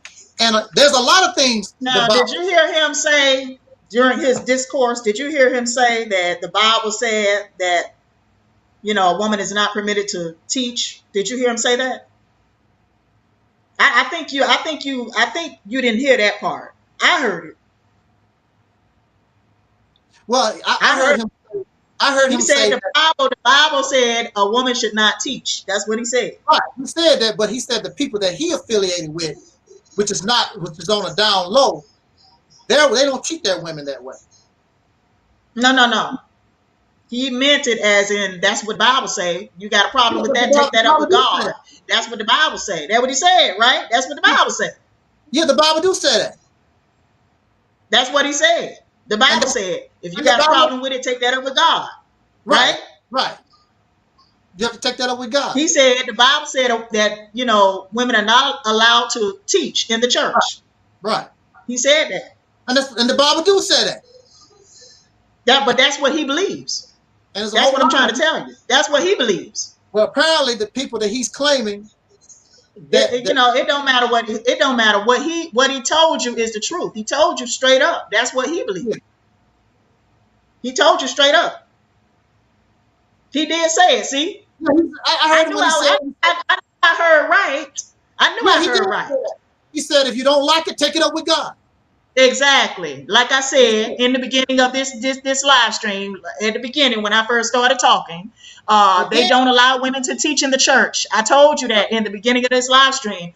Yeah, you know, you want to take up for these crazy Hebrew Israelites, that's on you. I ain't finna take up for their asses. I'm not finna take up for them. I did not take up for him. I'm not taking up for him. Because that's what I heard him say. I heard him say that the Bible said that women are not allowed to teach. You want to silence me, don't want me to talk. Got a problem with me speaking or being opinionated, because that's how they think about women altogether. They think women are to be in their place. The women are to be put in their place. That's what they believe. They're misogynistic. Right, and clearly he believes in that. He believes that the woman should be quiet. He kept telling should be put in her place. The woman should be put in her place. And I'm gonna say what the fuck I want to say. But at the same time, I'm gonna speak whenever I want to fucking speak. But at the same time, and ain't now nigga gonna shut me down. Now, nobody. He's a confused person, because at the same time he said, you come on back on. I'm scared of you. You don't intimidate me. You come on back on, God or Jacob. Yeah, you can come back. You don't intimidate me. You don't intimidate me. So yeah, you can come on back on if you want to. But the thing about it is, if you talking and he's talking, we're not gonna get nowhere. Can't hear nothing. So that defeats the purpose of him coming back. I just don't like men like him. I don't like men that are controlling and dominating and domineering. I don't like people like him. It ain't just men. I don't like domineering people. I don't like controlling people, period. What he presented, I don't like people that are controlling and dominating or domineering, whatever. I don't like that. It sounds confusing to me, because he did say, if you got a problem with that, that's what the Bible say, then take it up with God. But then he'll turn around and talk about, well, he can clarify himself. He can clarify himself. You know, he want to put me in my place. So, you know, he want me to be put in my place. Because that's what the Bible said. That's what he said. Yeah. Well, you know, you're not going to put me in my fucking place. You're not going to put me in my place. This is my question. You said take it up with God. Bring him. You said take it up with God. Yeah, take it up with God. Bring God to the live stream. You're not going to put me in my fucking place. Because the only thing I see is men who claim they have some kind of connection or understand, or they have some kind of understanding of the teachings of this God. So you don't represent, you're not who I need to talk to. You said, take it up with God. So I'm taking it up with God. You're not going to put me in my fucking place. Bring this God to the live. And that's the problem that your brother have. Your brother, like him, both of them are very controlling and domineering. Yeah. They like to control women. That's what it is. They like to control women. You're not going to fucking control me. Go and control your wife. They like to control anybody. And control your children. You're not going to control me. Go and control that white man. You're not going to control me. That's who you need to be trying to control. Control that white man. Go and control that white man, the Edomites. Go and control them. You damn sure ain't finna control me. Instead of running, I don't care how many times you call me a loud mouth and this and that. I'm not a loud mouth, but I do talk loud. But I'm definitely not a loud mouth, as you claim I am, but I do talk loud. Go and control the Edomites. Don't control me. Yeah. I'm back. Go and control them. Listen. Do I got to echo? Is that me? And bring your God to the live stream. Why are you here defending your God? Bring him to the live stream. Call 1-800-GOD. I want to talk to your God. I don't want to talk to you. I don't want to talk to you. I want to talk to your God. Yeah. That's what we need. You just said, if we have a problem with this, take it up with God. So take that up with God. I want to talk to your God. Bring him to the live stream right now. Well, it's ironic. You talking to God. Didn't you know the Bible? I'm not talking to God. I'm talking to a human being right now. I'm not talking to God. I'm talking to a human being. I'm talking to a misogynistic, domineering, controlling. Is we gonna have a conversation, or are we gonna just go throw insults? You're not gonna have a conversation. You're not this God that we're talking about. You did not write the Bible. I'm not gonna have a conversation with you. I want to talk to your God. Can I talk? Bring your God to the live stream, because I want to talk to him. Can I talk? Where's your God? Can I talk? Where was your God during World War II? Where was your God during the African Holocaust? Where was your God? Let me write all your questions down, and then I'll try to answer them one by one. You gave me 3. Where was your God then? Where's your God now? Are we gonna have a conversation, or are you just gonna talk? I'm Now, gonna talk. you said you know the Bible. I'm not gonna have a conversation, but I am gonna talk. You said you know the Bible, and you said, I want to talk to "Where's your my God. God?" Now, I don't want to talk to if you. I you go want to to talk to your Psalms God. 82 and 6, You said take if that you up go with to God, so I want to talk to your God right Psalms now. 82 and 6, it says, "Ye are all gods." But you know the I don't Bible. want to hear that shit. I You know know the the Bible. Bible. I know the Bible. So That's God, not, that's I not, can I you quote know don't know Bible the verses Bible. to you right You don't now, know the Bible. honey. Listen, I can quote Bible verses to you right You don't now. know I the don't Bible. want to. Now I don't want to get a damn you Psalm asked me chapter. what God was. Nothing. I You can I asked quote me want Bible to what know, verses God right I now. was. want the real God, the God, the one that created the I heavens don't and care the earth. about your. I don't care The one that about knows the God. Psalms. That's what we want Whatever. to. But if you don't care about Psalms, then why do you care about the Don't Israelites? quote Bible. Don't quote Bible verses The to me. problem is Don't quote you Bible don't know verses the to me. Bible. Don't You quote still Bible stuck in verses to me. Christianity. I want to hear from your You God. Don't quote Bible hear verses from from me. God. Bring Me. your God to the live No, stream so I that can don't, talk to You him hear face from to God. face. Me. that don't Bring cut it, your bro. God to the live stream so I Now can for talk a to him face person, to face now right for now. no, Because I can quote Bible verses to you right the now, white man is sweetheart. your God. I can quote If Bible I was a white verses. man, you would be quiet. Anybody can do If that. I was a white pastor up here, you would shut your mouth. No, she But would. since I'm a black Here, man, you're gonna no, run. she Yes, would. she would, brother. No, If she I would was a not. white man sitting up here, she would be quiet. No, she would not. But since I'm a brother, a black man, she's No, just gonna talk you and do talk. not. You You know do it, not. brother. You You know do that. not. You know if I was some white man You sitting that right as an here, she excuse wouldn't say a because you can't word. predict If the She God. would be look, quiet. I can She would quote say Bible yes, verses right sir, and now. no, So sir. I mean, She you would be know, on her best behavior. But because I'm a black man, she can't yeah, be right. quiet. If I was a white man, she would be quiet. And you know it, brother. You know it. And I noticed this about you too. You directing all your energy towards her. Come and Well, get you some can of get it. some smoke too. Bring You it. can get it too. Bring it.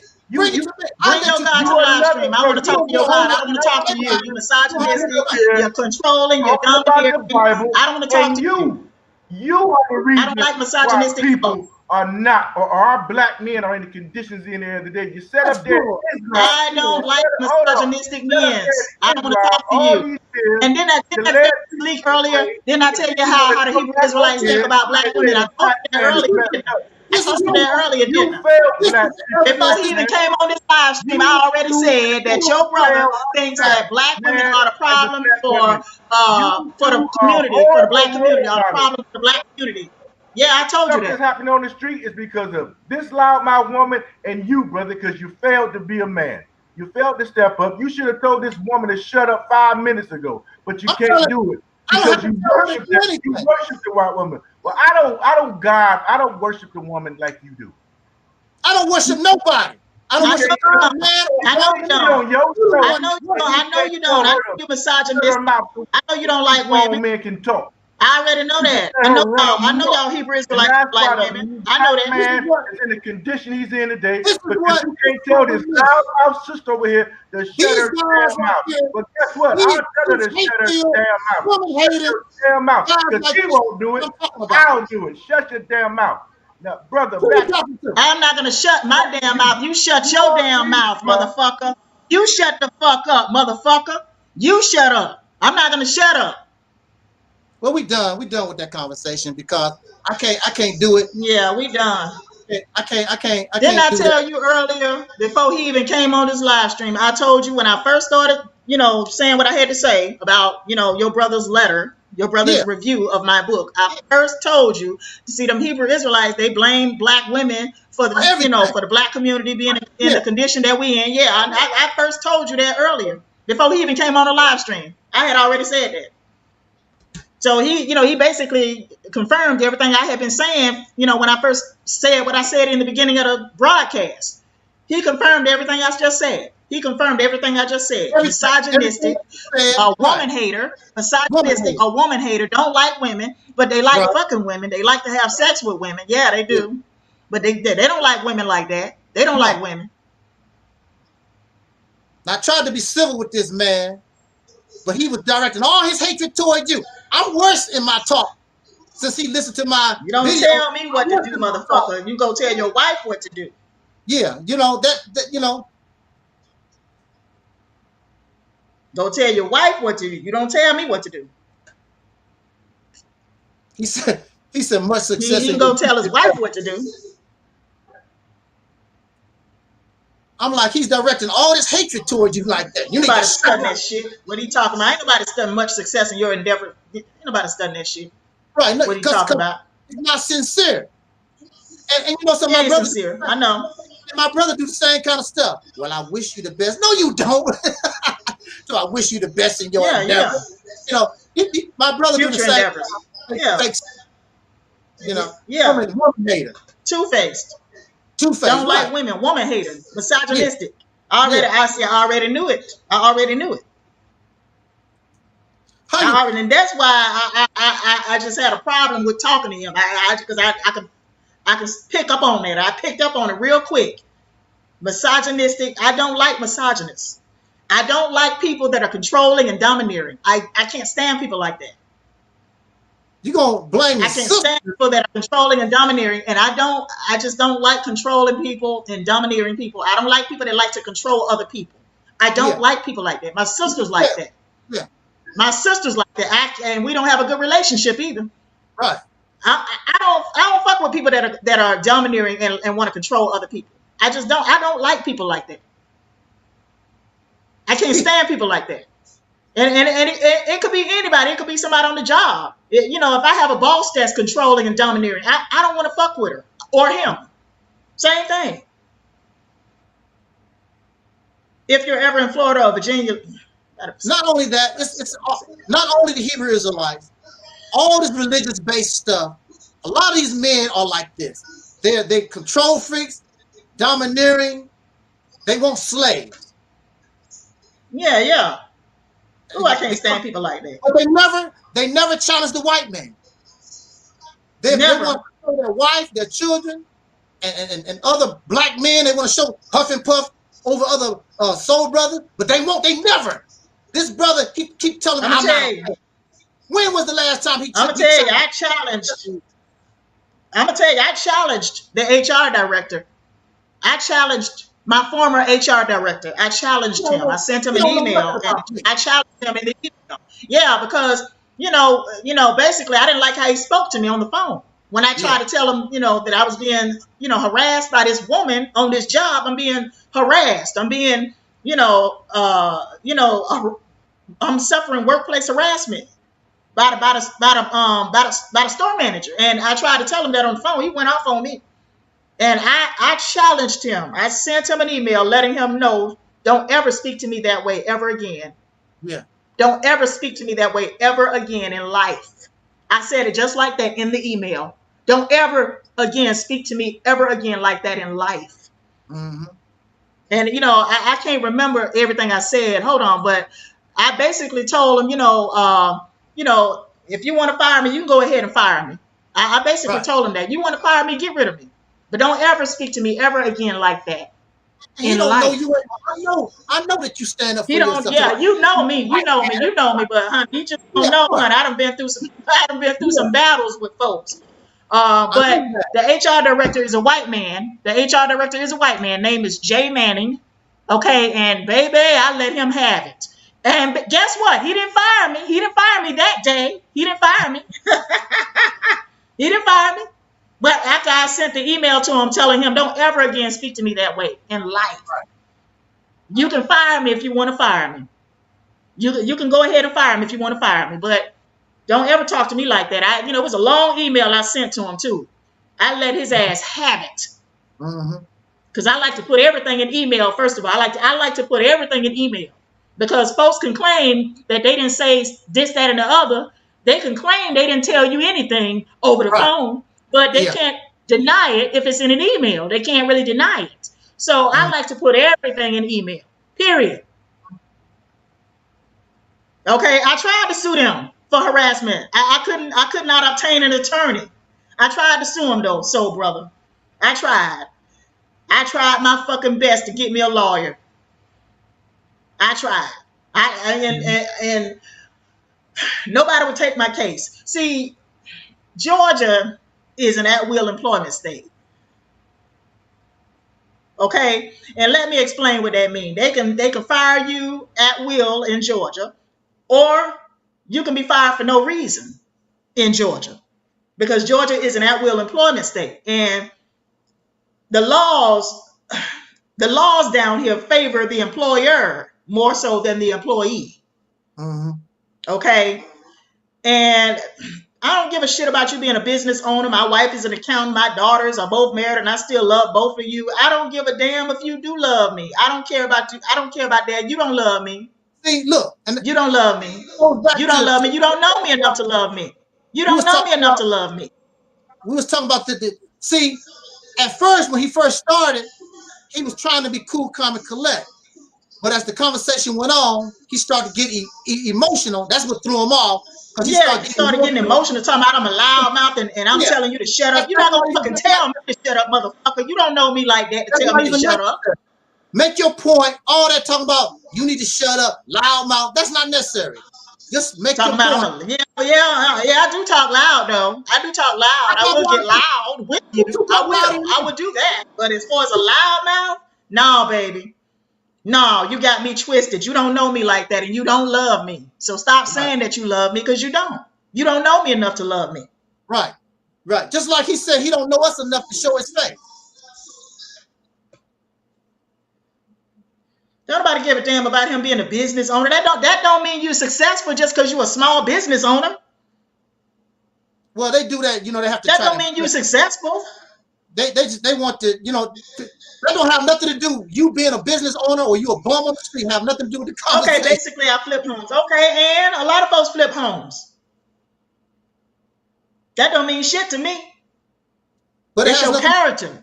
It's your character. Not what you do and not what you have. It's your fucking character I'm looking at. I don't give a fuck about what you have. I don't give a fuck about your business. I don't give a fuck about your money. It's your character. Yeah. It's your fucking character. And I don't like you fuckers. I'm just going to be straight up honest with you. I don't like you Hebrew Israelites. Because I know you fuckers are misogynistic. I know you're crazy. You're crazy. You're misogynistic.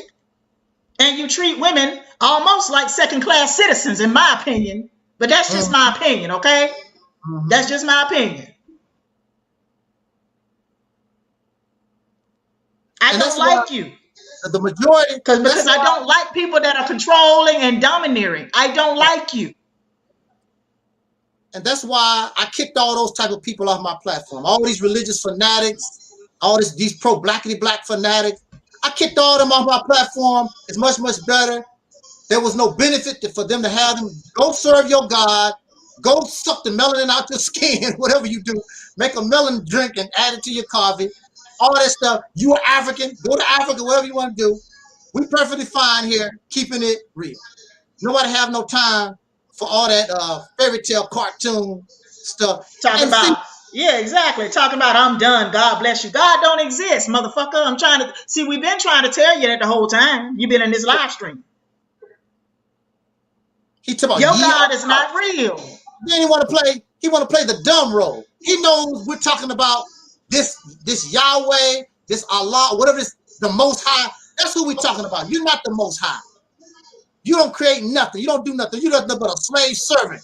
Matter of fact, I don't even know why you call yourself a God, because you don't do nothing. You don't have no power. Ye are all gods. What kind of power do you have, Mr. God? You have no kind of power. You're nothing but a servant and a slave.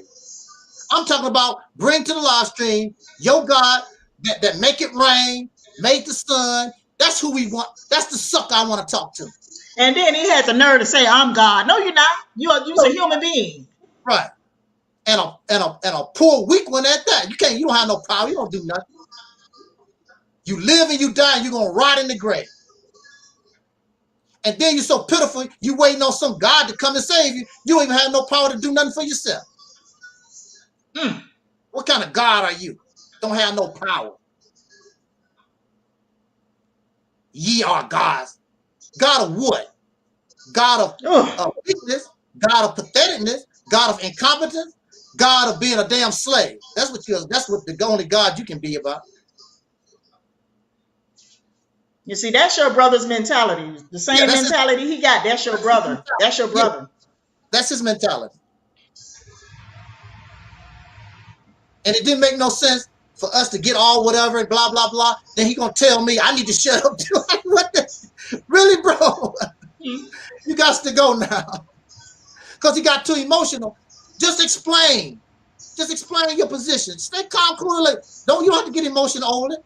But they have to get emotional over it because they don't have nothing really to offer. They can't explain their position. No.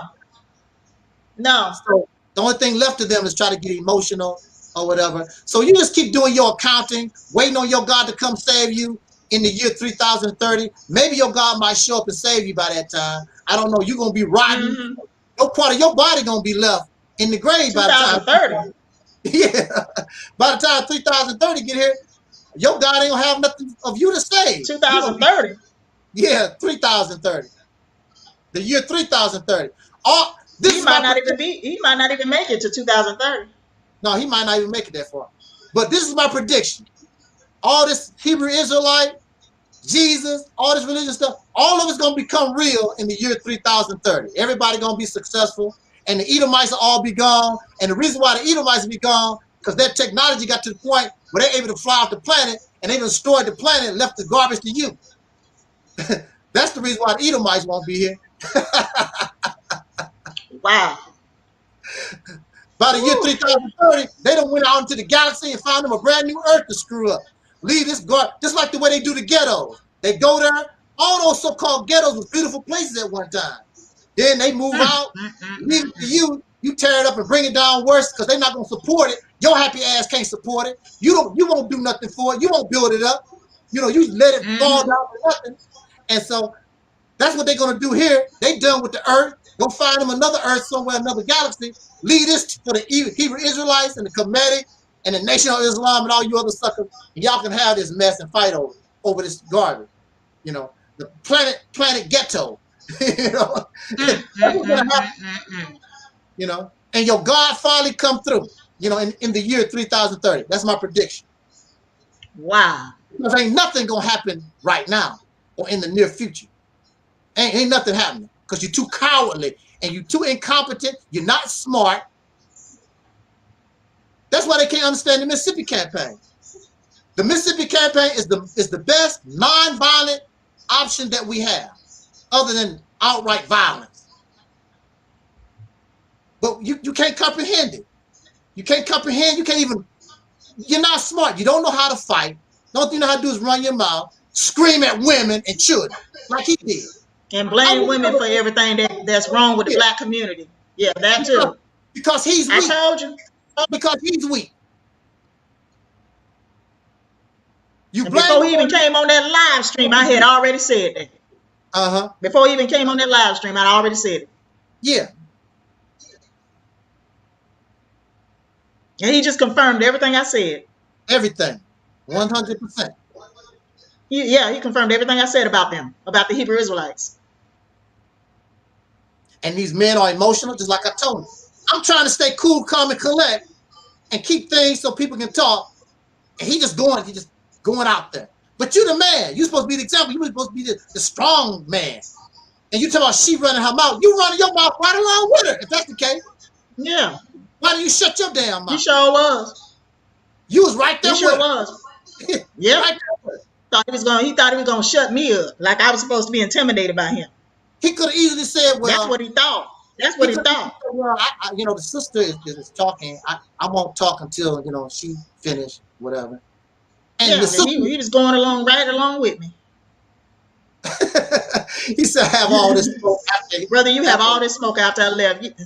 No, you can get. So now you're trying to say. So what he trying to say is you was too cowardly to tell him that when he was on the live stream. That's what he trying to say. Bring his ass back on the live stream. Bring him back on the live stream. Come on back on the live stream. I don't have time for that. I don't have. Come on back on the live stream. Let him come back. Let him come back a few minutes. Let him come back a few minutes. You was here. Now you want to come back and act like you got some sense and can control your emotions? Let him come back. Yeah, let him come back. Bring him back on the live stream. Since he's trying to say that you was too cowardly to say what you had to say to him while he was on the live stream. Let him come back on the live stream. He can click. And I'm gonna let you two talk. I'm gonna let you two talk. I ain't gonna talk this time. Let you two talk. Right. He can come back. I'm gonna be quiet this time.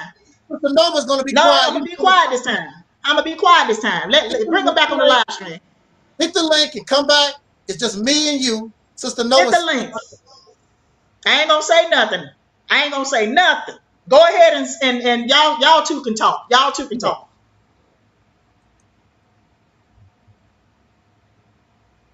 because clearly you can't talk to a woman. You got too much hate in your heart. Yeah, you got too much hate toward women. That's what it is.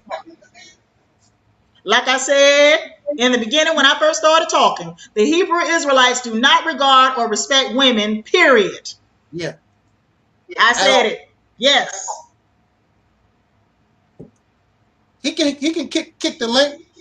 Now make up your mind, because you know it's time for us to go. Time for me to go to bed. Yeah, yeah. I ain't gonna lie. And also I said I spent time in the Hebrew Israelite church back in 2016 and 2017, and they don't allow women to teach in the church. I said that too. Come on, hit the live stream link. Hit the live stream link. Come on back in. I'll let you talk, and then I'm not having all this smoke after you left. The smoke was already here. You too busy running your damn mouth. Here, yeah. You running your mouth. That's why you can't hear it. I can't. Oh, I hate people that are controlling and domineering. I hate people like that. I hate people like that. And it don't matter if you're a female. I can't stand them bitches too that like to control and dominate other folks. I can't stand them either. That's right. I said it. Come on back in the live stream. Come on. Come on, God of Jacob. Come on. Come on. I mean, you got God on your side. You got God on your side. You got the supreme wisdom. You got all this stuff behind you. Ye are gods, you say. Bring your God stuff on. I don't have any smoke for you. I was giving you the smoke when you was here, but you running your mouth and crying and hollering so much, you couldn't hear nothing anyway. You too busy arguing with a woman.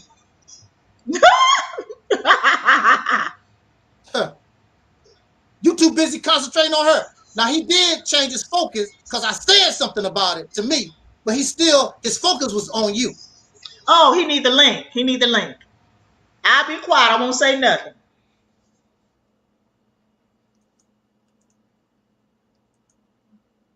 Okay, there go the link.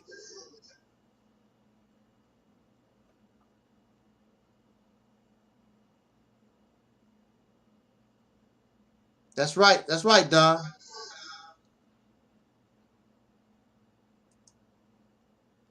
A control freak is a control freak. Doesn't matter if it's a man or woman. Earthman in the house. How you doing, my brother?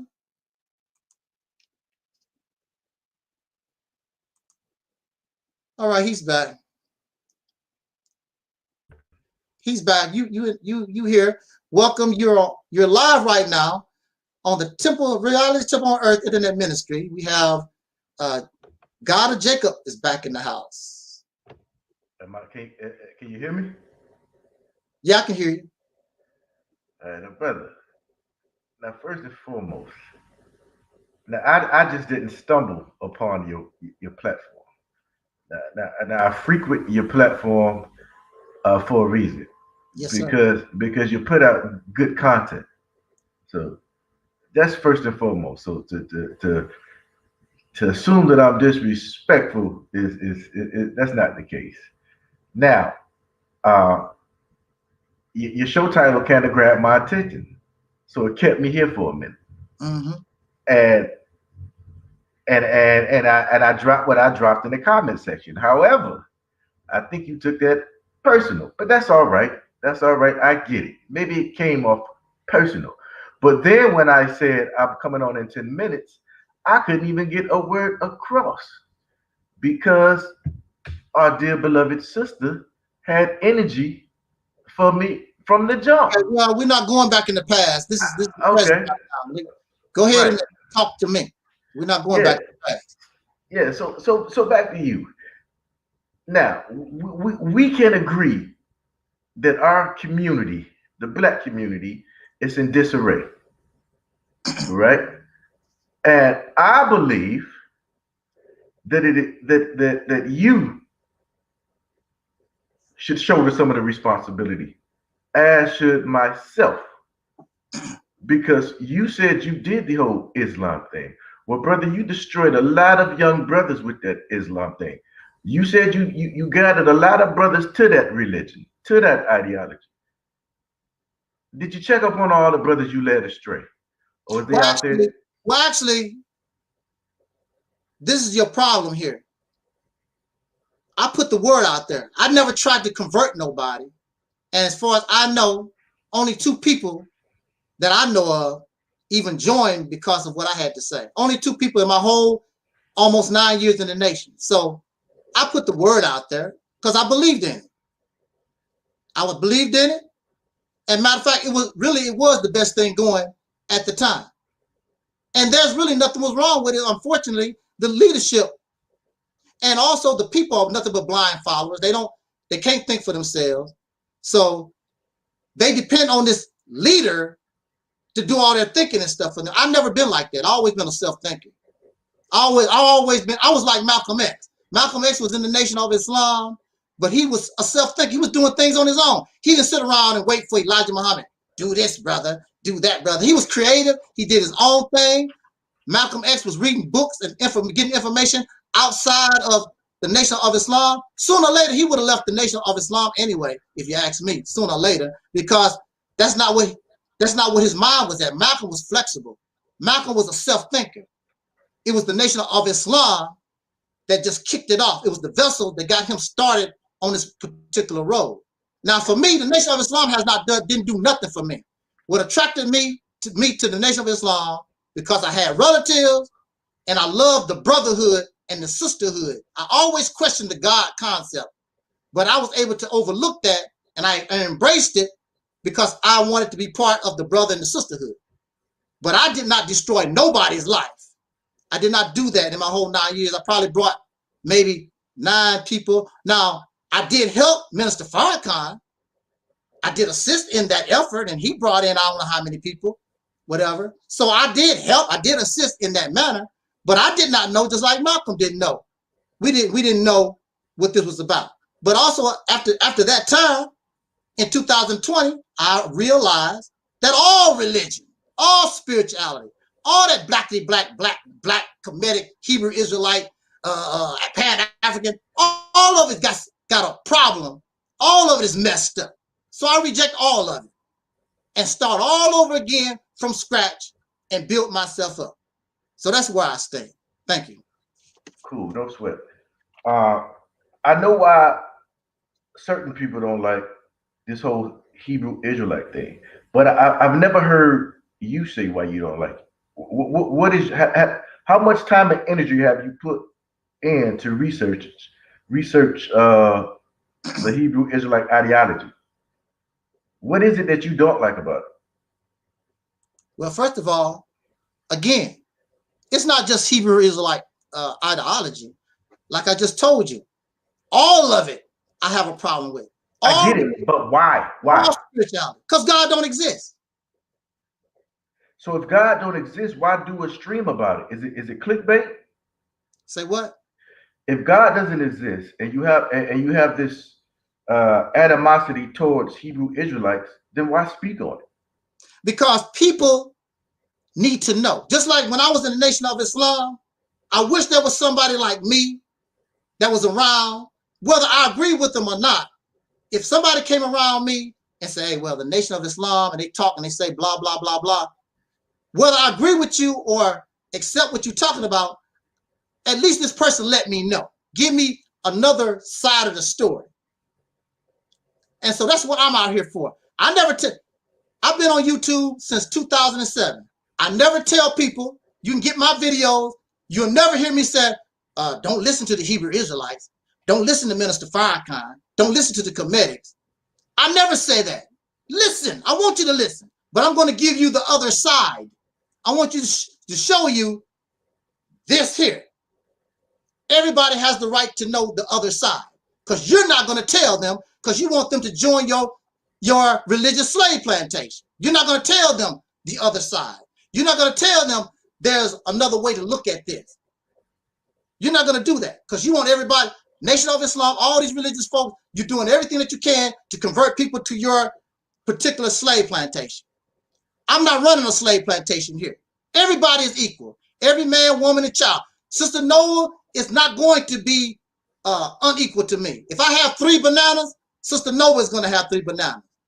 Any child among us, they're going to have 3 bananas. We all equal here. We all the same. We all have our roles. We all have our roles, specific roles to play. But ain't nobody better than nobody here. No man, oh, because I have a penis, I'm greater, I'm smarter.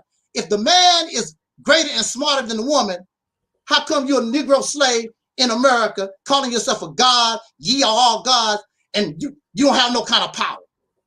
You don't do nothing for yourself. You said that you some type of a rehab person. Cool. All respect that you're a business owner. Where you getting all your materials from? Where the trees that you own from the forest that you own to cut down the wood so that you can rehab these houses? And the tool factory, do you make your drills and your axes and all the tools that you need? All that come from the Edomites, not your God. I have a problem talking all this stuff and you can't back it up. The Honorable Elijah Muhammad said, don't make a claim you can't back up. You making a claim of gods and goddesses and kings and queens. You making these claims. You a king and a queen don't have no kingdom. Ye are gods and have no power. Don't make a claim that you can't back. I got a problem with that. All these feel-good stories, I don't G for that. I'm not here to tell people these feel-good stories. Oh, you a god and you the chosen people of God and all this kind of stuff. Why would God choose, have a favorite? That's favoritism.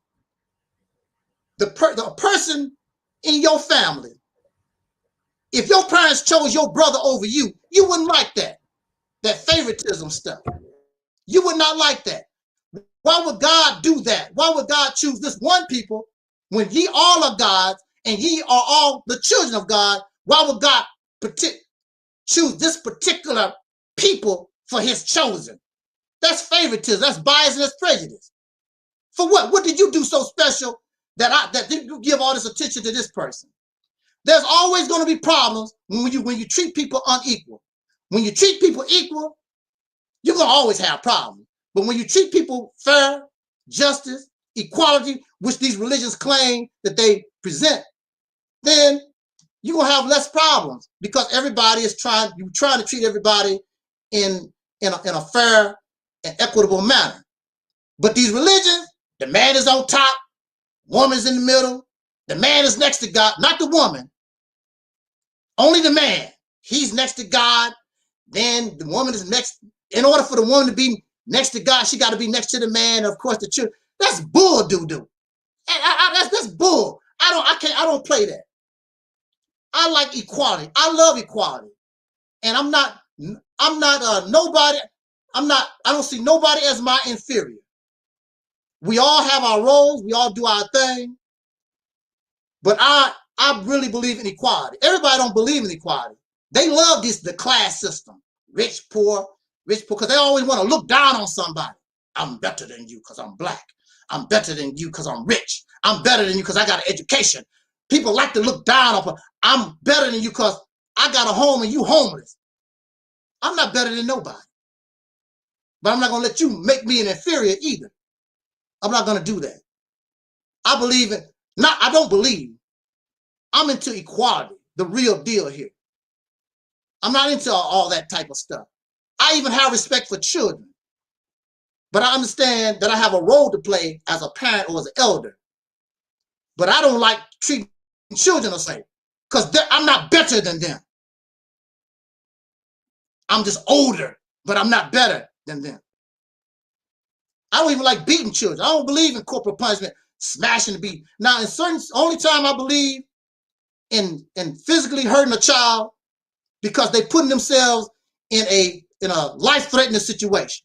And I need to show them you can get killed doing this. But other than that, you can talk to most children. They understand. They ain't stupid. You can talk to children. You don't have to, I beat your ass, I'm gonna whoop you and blood be coming like my mother used to do back in the day. Get that old extension cord. I told you, and they talk to you while they doing it. I told you, don't you ever do that, and you and blah, and blood be coming all out my leg. I'm like, okay, mom, I got it, But she didn't have to go through all that to make me understand. The fact that she picked up the extension cord was enough. I got you. I understand. You don't have to go no further. I got you. But see, that's how the slave master treated us, punished us. So that's just a part of this slavery thing. And the slave and And the slave master basically got it from his religious teaching, which is your Bible. Violent. Your Bible is very violent. It beats people up, send them to hell. Your God is a gangster. He said, show your loyalty to me. Take your son up to the mountain and slice his throat. Who was that? Was it Abraham or Moses? No, it was Abraham, I believe. Took Isaac up, take the knife and slice his throat to show your loyalty. I'm like, what kind of God is this? He sounds like one of them Italian gangsters, and they wouldn't even do no stuff like that to show loyalty. Take your son. Why would somebody do that stuff like that? You know? And then he gets women pregnant and don't take responsibility for what he done. Got married pregnant, and you know, hey, that's on you. And didn't do nothing for his son. They crucified the son, put him on a cross. His daddy didn't do a damn thing. Just sit back and watch. Jesus said, "My Father, why have you forsaken me?" Jesus didn't expect that. Took him for a loop. This guy got all this power, couldn't protect his son, can't protect you, can't protect me. Come on, man. You know, so there's got to be an alternative to this. I've never told people not to listen to Hebrew Israelite. I understand a lot of the Hebrew Israelite doctrine, but I understand, I know what's good, and I know what's fairy tale. I know what's myth. I know what's not true. And I'm definitely not going to treat my sisters. I'm not going to blame the reason why the black community is because of the black woman. No, it's because of the Peckerwood and 400 years of slavery, Jim Crow, the black codes, and all the other stuff. That's what did it. Black women have nothing to do with it. She's a victim, just like all of us are. And it's a cowardly man, a sad, pathetic loser that would blame all these ills on the black woman. And then on top of that, what it do prove also is, if it is her fault, it proves that the man has failed. It proves that the male is weak to allow this to happen. That's what it proves. So you trying to talk about all this happened to the black woman did this, it shows that how weak the male is. That's what it proves. That you weak and pathetic and a loser and a coward. That's what it proves. You trying to condemn her, you really condemning yourself, because the man is supposed to be the strong one, the warrior, and all this other stuff. When was the last time you had a fight with the Edomites? When was the last time you took an AK-47 and went to the White House and did anything? You ain't gonna never do it. When the last time you went to the police station and shot it up? Huh? Never. And you're not gonna do it. But you'll go home and slap your wife in the mouth. How come? I wanted fried chicken, this baked. Kick the dog in the ass. That's my problem with these religious teachings and things of this nature. I don't roll like that. So if the sisters really want equality, if the sisters really want to get with a God, I'm really the God. If you understand what God is. But I know that I can't create the sun, and I know I can't do this and that. I don't have that kind of power. But when you look at God, I understand God in the reality of things. But I would prefer not to even use that label, because when you say that you're a God, people expecting you to have some real power. And you don't have none. You're just a Pharaoh slave in America, wandering, putting on costumes, and find you want somebody to serve and lap dance for, and all this kind of good stuff. I'm not serving no damn body, God or man or alien or nobody. I had enough of slavery. My people had enough slavery for 400 years. I'm not serving nobody. Now I can have an equal partnership with this God. This God do something for me, bring me a drink of water, I'll bring a glass of water to God. But you want to dominate me, then you want to make threats about, I send you to hell, I'm going to do this. Well, do it. Do it. Bring it. But if you notice, this God don't do nothing to the devil, the Satan. He don't do nothing to the Edomites. Do it. When was the last time you seen this God do anything to Edomites? Then when they have a natural disaster, they say God has something to do with it. No, the earth's been having hurricanes and thunderstorms and tornado forever. Your God didn't have nothing to do with nothing. Because in most cases, you get killed in some of them hurricanes and floods too. So your God can't even save you. He going after Edomites and he kill you too. And you make up excuses like, well, that's just like a person that don't know how to shoot a gun. They just shooting, and like these gangsters, these drive-by shooting, they shoot everybody except the target. Little kids get shot, dog get shot in the ass. They shoot everybody except the intended victim. That's the way this God sound like to me. So people deserve an alternative.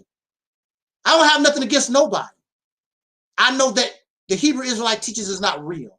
I know Kemetic teachings is not real. Nation of Islam, all this spirituality, and you can fly out your body and go into dimensions, and all this spooky hocus pocus is not real. I'm like Shaka Zulu in that movie that came out in 1987. I will not be fooled by witch doctors' illusions. Not doing that here. I'm not going to be fooled by Hebrew Israelite illusions. Your God. Show me some power. Don't never show no power. Don't do nothing. I have nothing against none of these teachings, but I know it's a lie, and I'm going to call it for what it is. It's a lie until you can show clear, convincing, overwhelming evidence that it's not a lie, and you can't do it. They have not been able to do it in thousands of years. It's a lie. Grow up. The Bible said, when I was a child, I spoke like a child. All these fairy tales. Only a child like mine would accept these teachings like that, because it don't make any sense.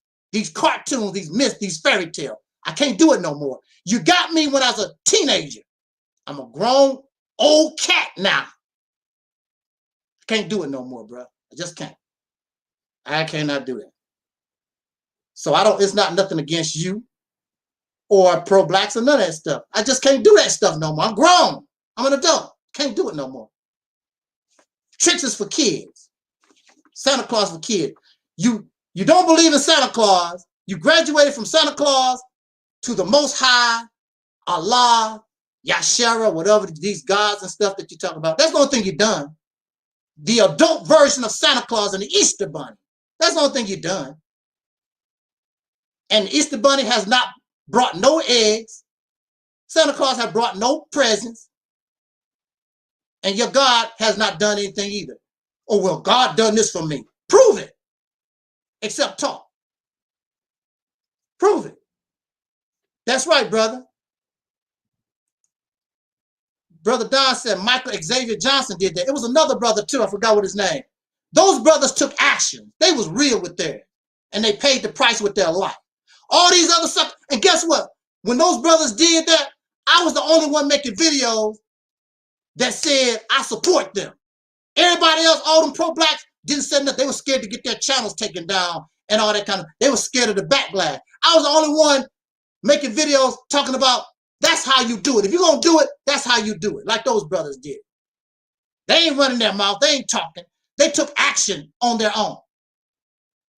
When those brothers was doing that, shooting police and all that kind of stuff, the black community, these men got quiet as church mice. I'm the only one that kept running my mouth, and I said, I support them.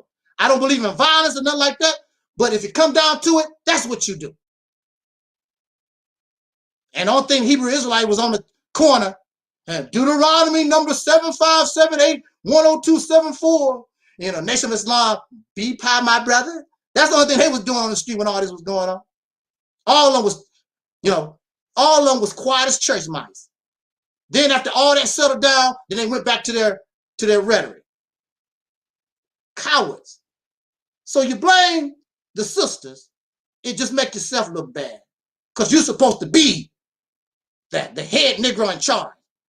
But you don't do nothing to the Edomites or any other enemy. You got these Arabs and the Chinese, all these other people in our neighborhood. They can come in and do whatever the hell they please. Africans or whatever. They can come in your neighborhood, rape your women or whatever, and they can do whatever they want to. You're not there and say, hey, not here, bro. If you come in my neighborhood and make money off of me, you're going to pay us. That's what if we're not going to do these services on our own, then we need to be gangster and tell them, if you want to come here and make money off of us, you got to pay us. You ain't that bad.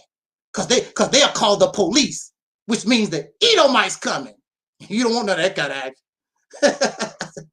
Go ahead, my bro. I don't mean to take, answer the question. You know, hey, that's the way I roll. I'm just keeping it real with us. We got to keep it real.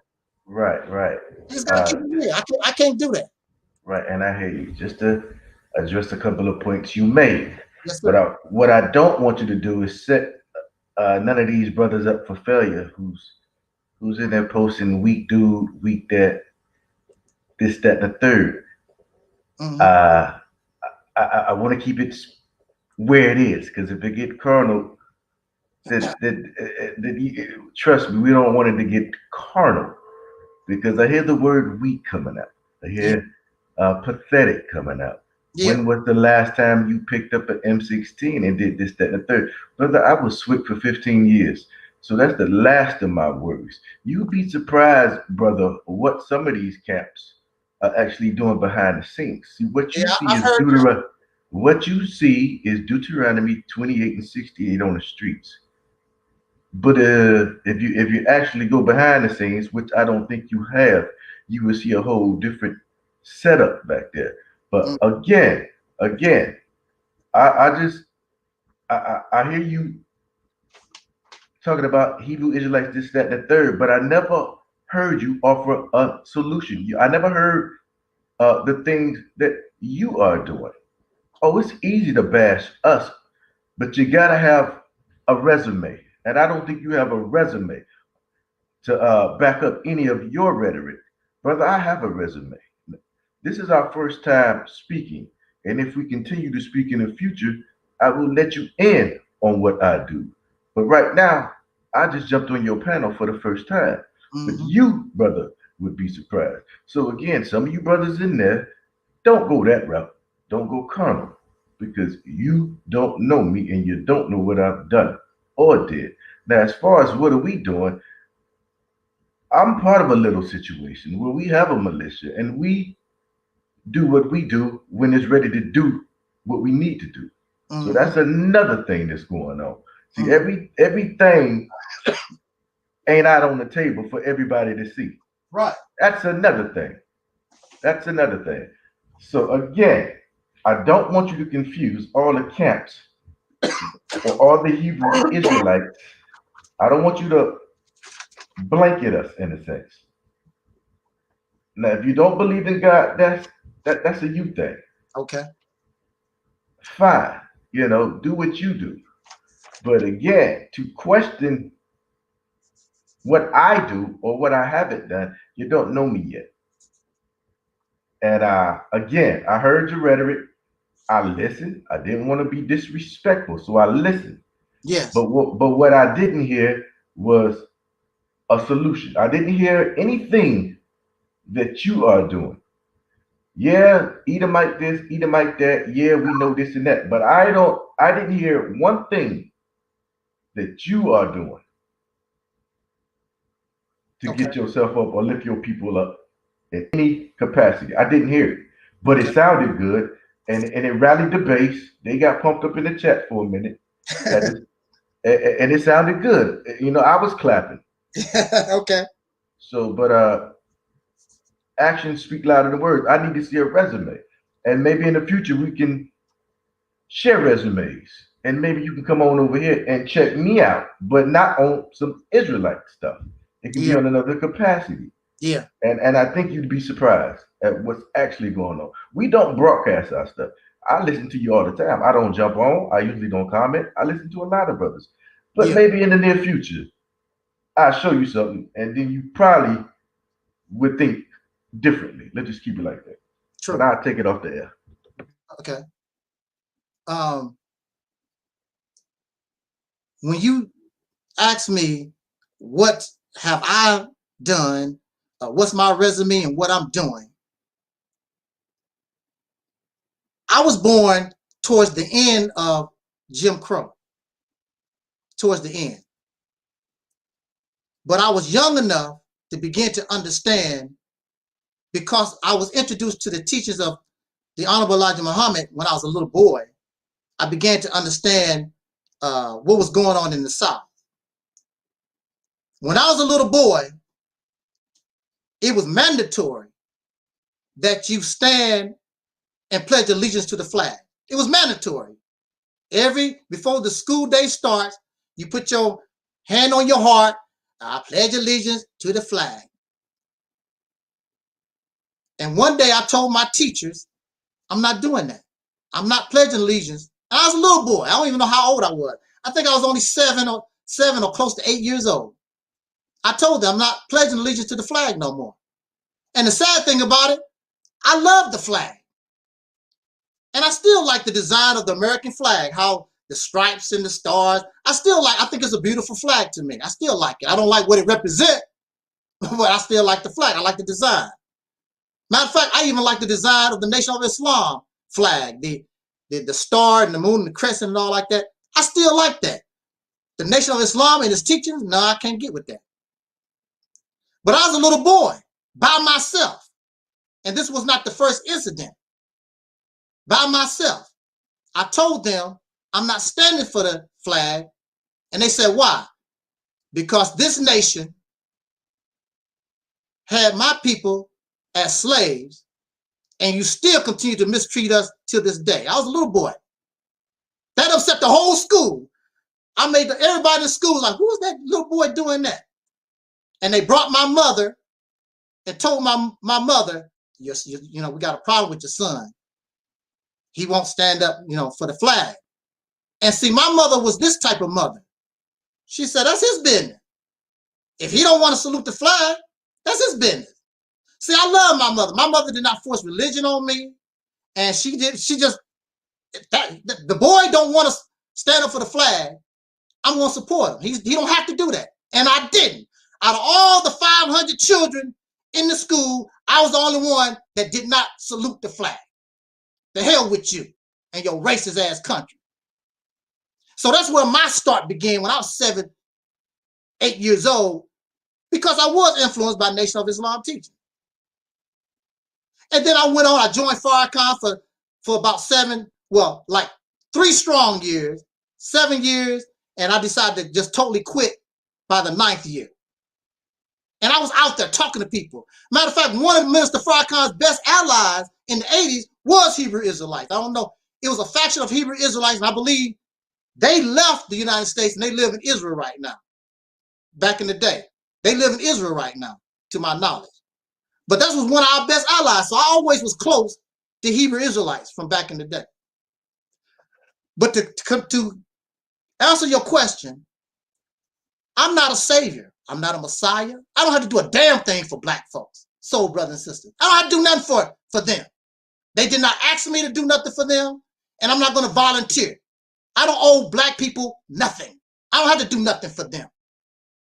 I don't have to help somebody who don't want to help themselves.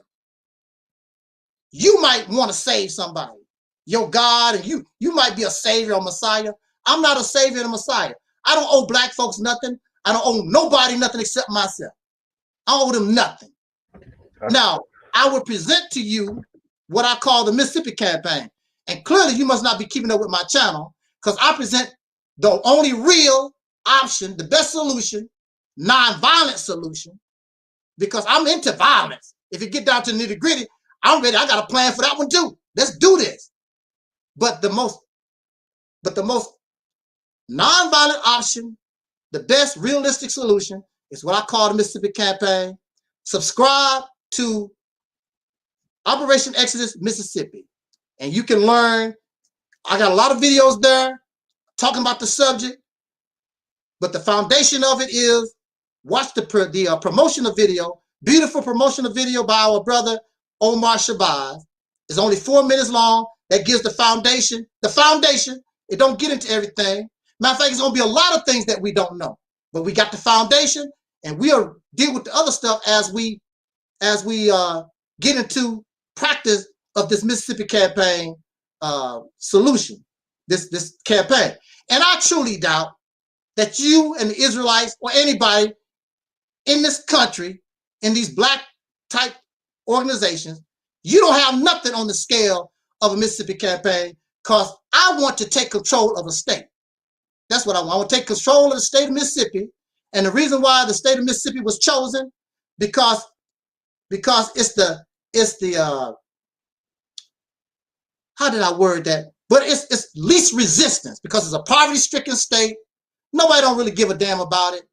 So it's the perfect opportunity to get our people together, use our voting power, use our population, take advantage of all that in order to take control of this state.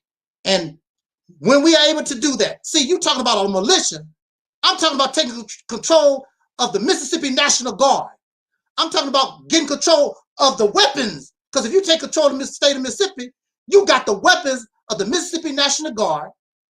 You got the weapons in every police department in the state of Mississippi. You can't beat that. Whatever you're doing, you can't beat that. You control the whole public school system. You can teach what you feel you want your children to learn. There's nothing nobody here can beat the Mississippi campaign. It's the only way, nonviolent way, that you can get power and influence. And from there, see, a state is like having a country. And from the position of a state, now you can ask the government for reparations from the power of a state. Because you don't have no power. You run around here and don't have nothing. And who's gonna listen to you? Ain't nobody listen to you. But from the foundation of a state, now people listen to you because now you got power, now you got influence. And you got all this land, you got all kinds of resources that you can use for yourself. He said he had to step away. He left an email in the... Yeah, I'm here. Hey, brother, I got to step away for a few moments, but I did leave an email address in the back chat. Okay. Maybe we can link up offline, and then we can talk without after that. Yeah, but God bless. Right. Great talking to you, and hopefully we can build offline. Yes, I know we can if we want to. If we don't want to, we won't. Yeah. All right. We want to do it. We'll touch base. All right, my brother. Yep. Shalom. Do you mind if I send you a link? Oh, he gone. Yeah, he gone. Well, I don't want nothing to do with me. It's all good.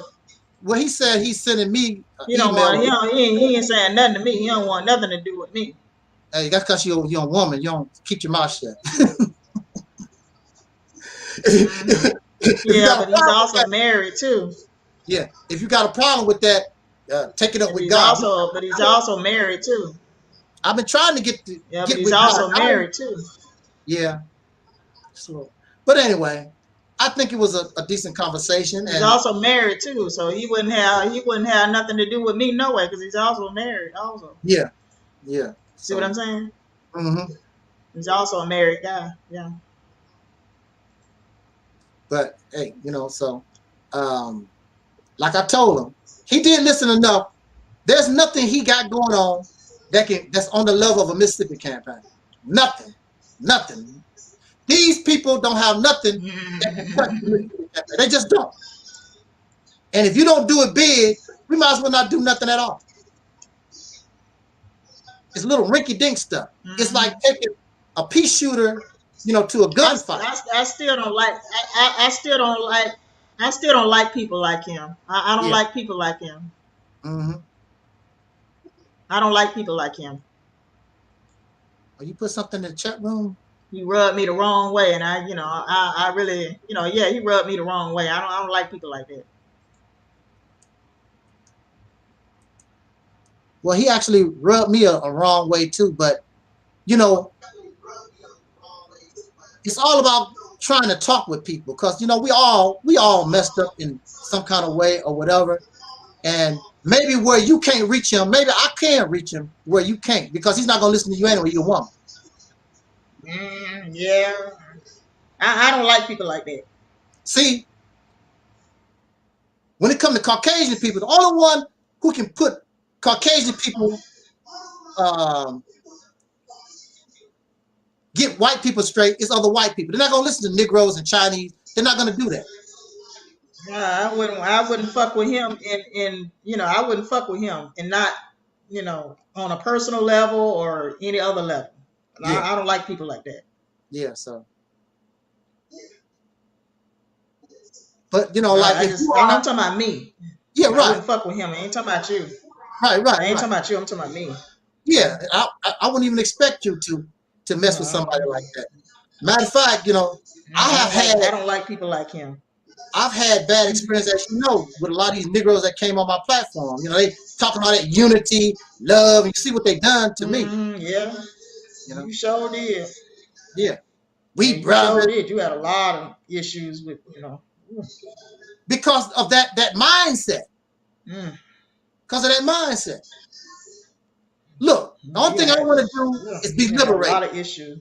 I don't want your beliefs. I don't want your opinions. I just want to be free. Now, once we get free, you can go your way, I can go my way. And that's what's important. Getting reparations. No, they just want some coochie. Yeah, that ain't nothing.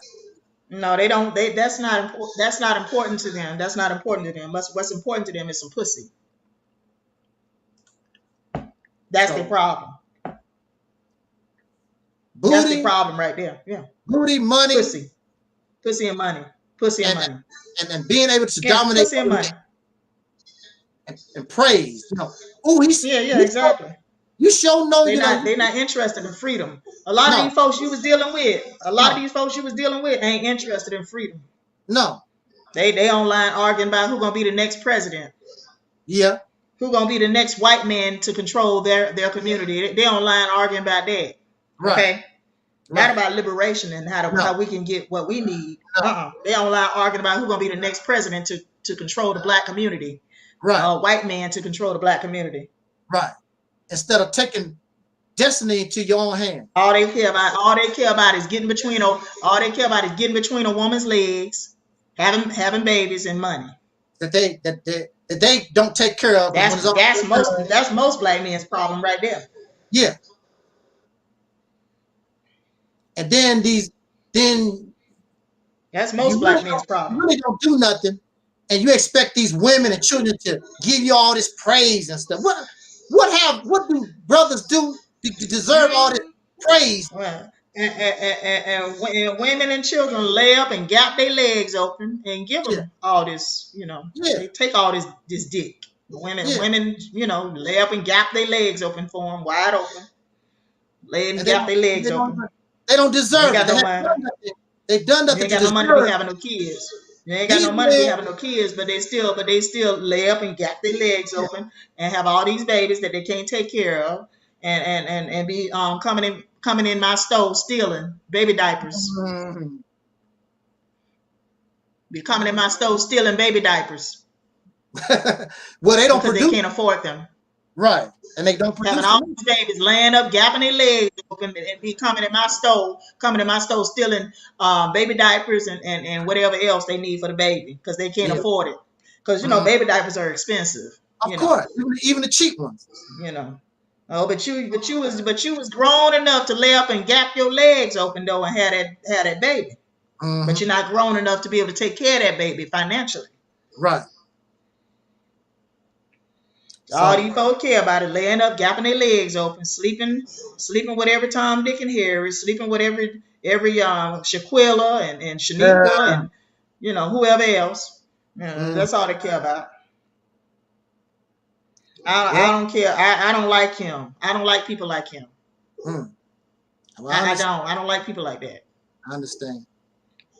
Well, you don't have to worry about that here. I don't do that here. He just, you know. He just rubbed me the wrong way. I don't like people like that. And see, at least those Hebrew Israelites, they out there, a lot of those Hebrew Israelites, they just tell the women, you know, what's going down. You got people like the Nation of Islam, they treat their women the same way, but they more fly. They more slick with it. But they do the same kind of stuff. There is no equality there. They don't they slick with it, yeah. They slick with that. Slick with it in the Christian churches also. Yeah. They slick with it in the Christian churches also. On that note, I should have been in bed 3 hours ago. Yeah. 2 hours ago. Yeah, I gotta go myself. You know, I gotta go myself. I hear you. I've been feeling good so far this week. I don't know what it's gonna be next week, but I decide, as long as I'm feeling good, let me make, as many videos as I can because I get shut down. I don't know when I'm able to come back. So while I'm feeling good, let me talk because when I get shut down, I'm not going to be able to do too much of nothing. It's going to be too, feeling too bad. But even when I'm feeling bad, I feel you. I still try to, try to come out here and talk with us. Like I told that brother, another alternative voice needs to be out here. You just can't have all this stuff out here. Can't have all this stuff out here, which is poison. And I told him, it's bullcrap, these cartoons and stuff. And the people don't hear an alternative voice so they can see. And then they can make their proper judgment once they hear both sides. But at least they can't say they didn't know. I wish there was somebody like me and you around when I was 18 years old. I wouldn't have wasted all my time with that religious fairy tale Muslim Arab garbage. So on that note, we out of here. I think this was a good live stream. All right. I want to thank the brother, the Hebrew Israelite yes, brother. It was. Because my brother Hebrew Israelite, he ain't gonna never show up. He's not gonna never show up. So at least somebody did show up. No. He has a representative of that particular genre, religion. So he came. And I do not like people like that. I want to thank everybody. I don't like people like that. Donate to my medical fund. We want to thank you for supporting our sister and her book, God is on Trial. Thank you so much. And as Don Cornelius always used to say, as important, until next time, I wish you and all of us love, peace, and so we out. Till next time. All right. Peace out. All right.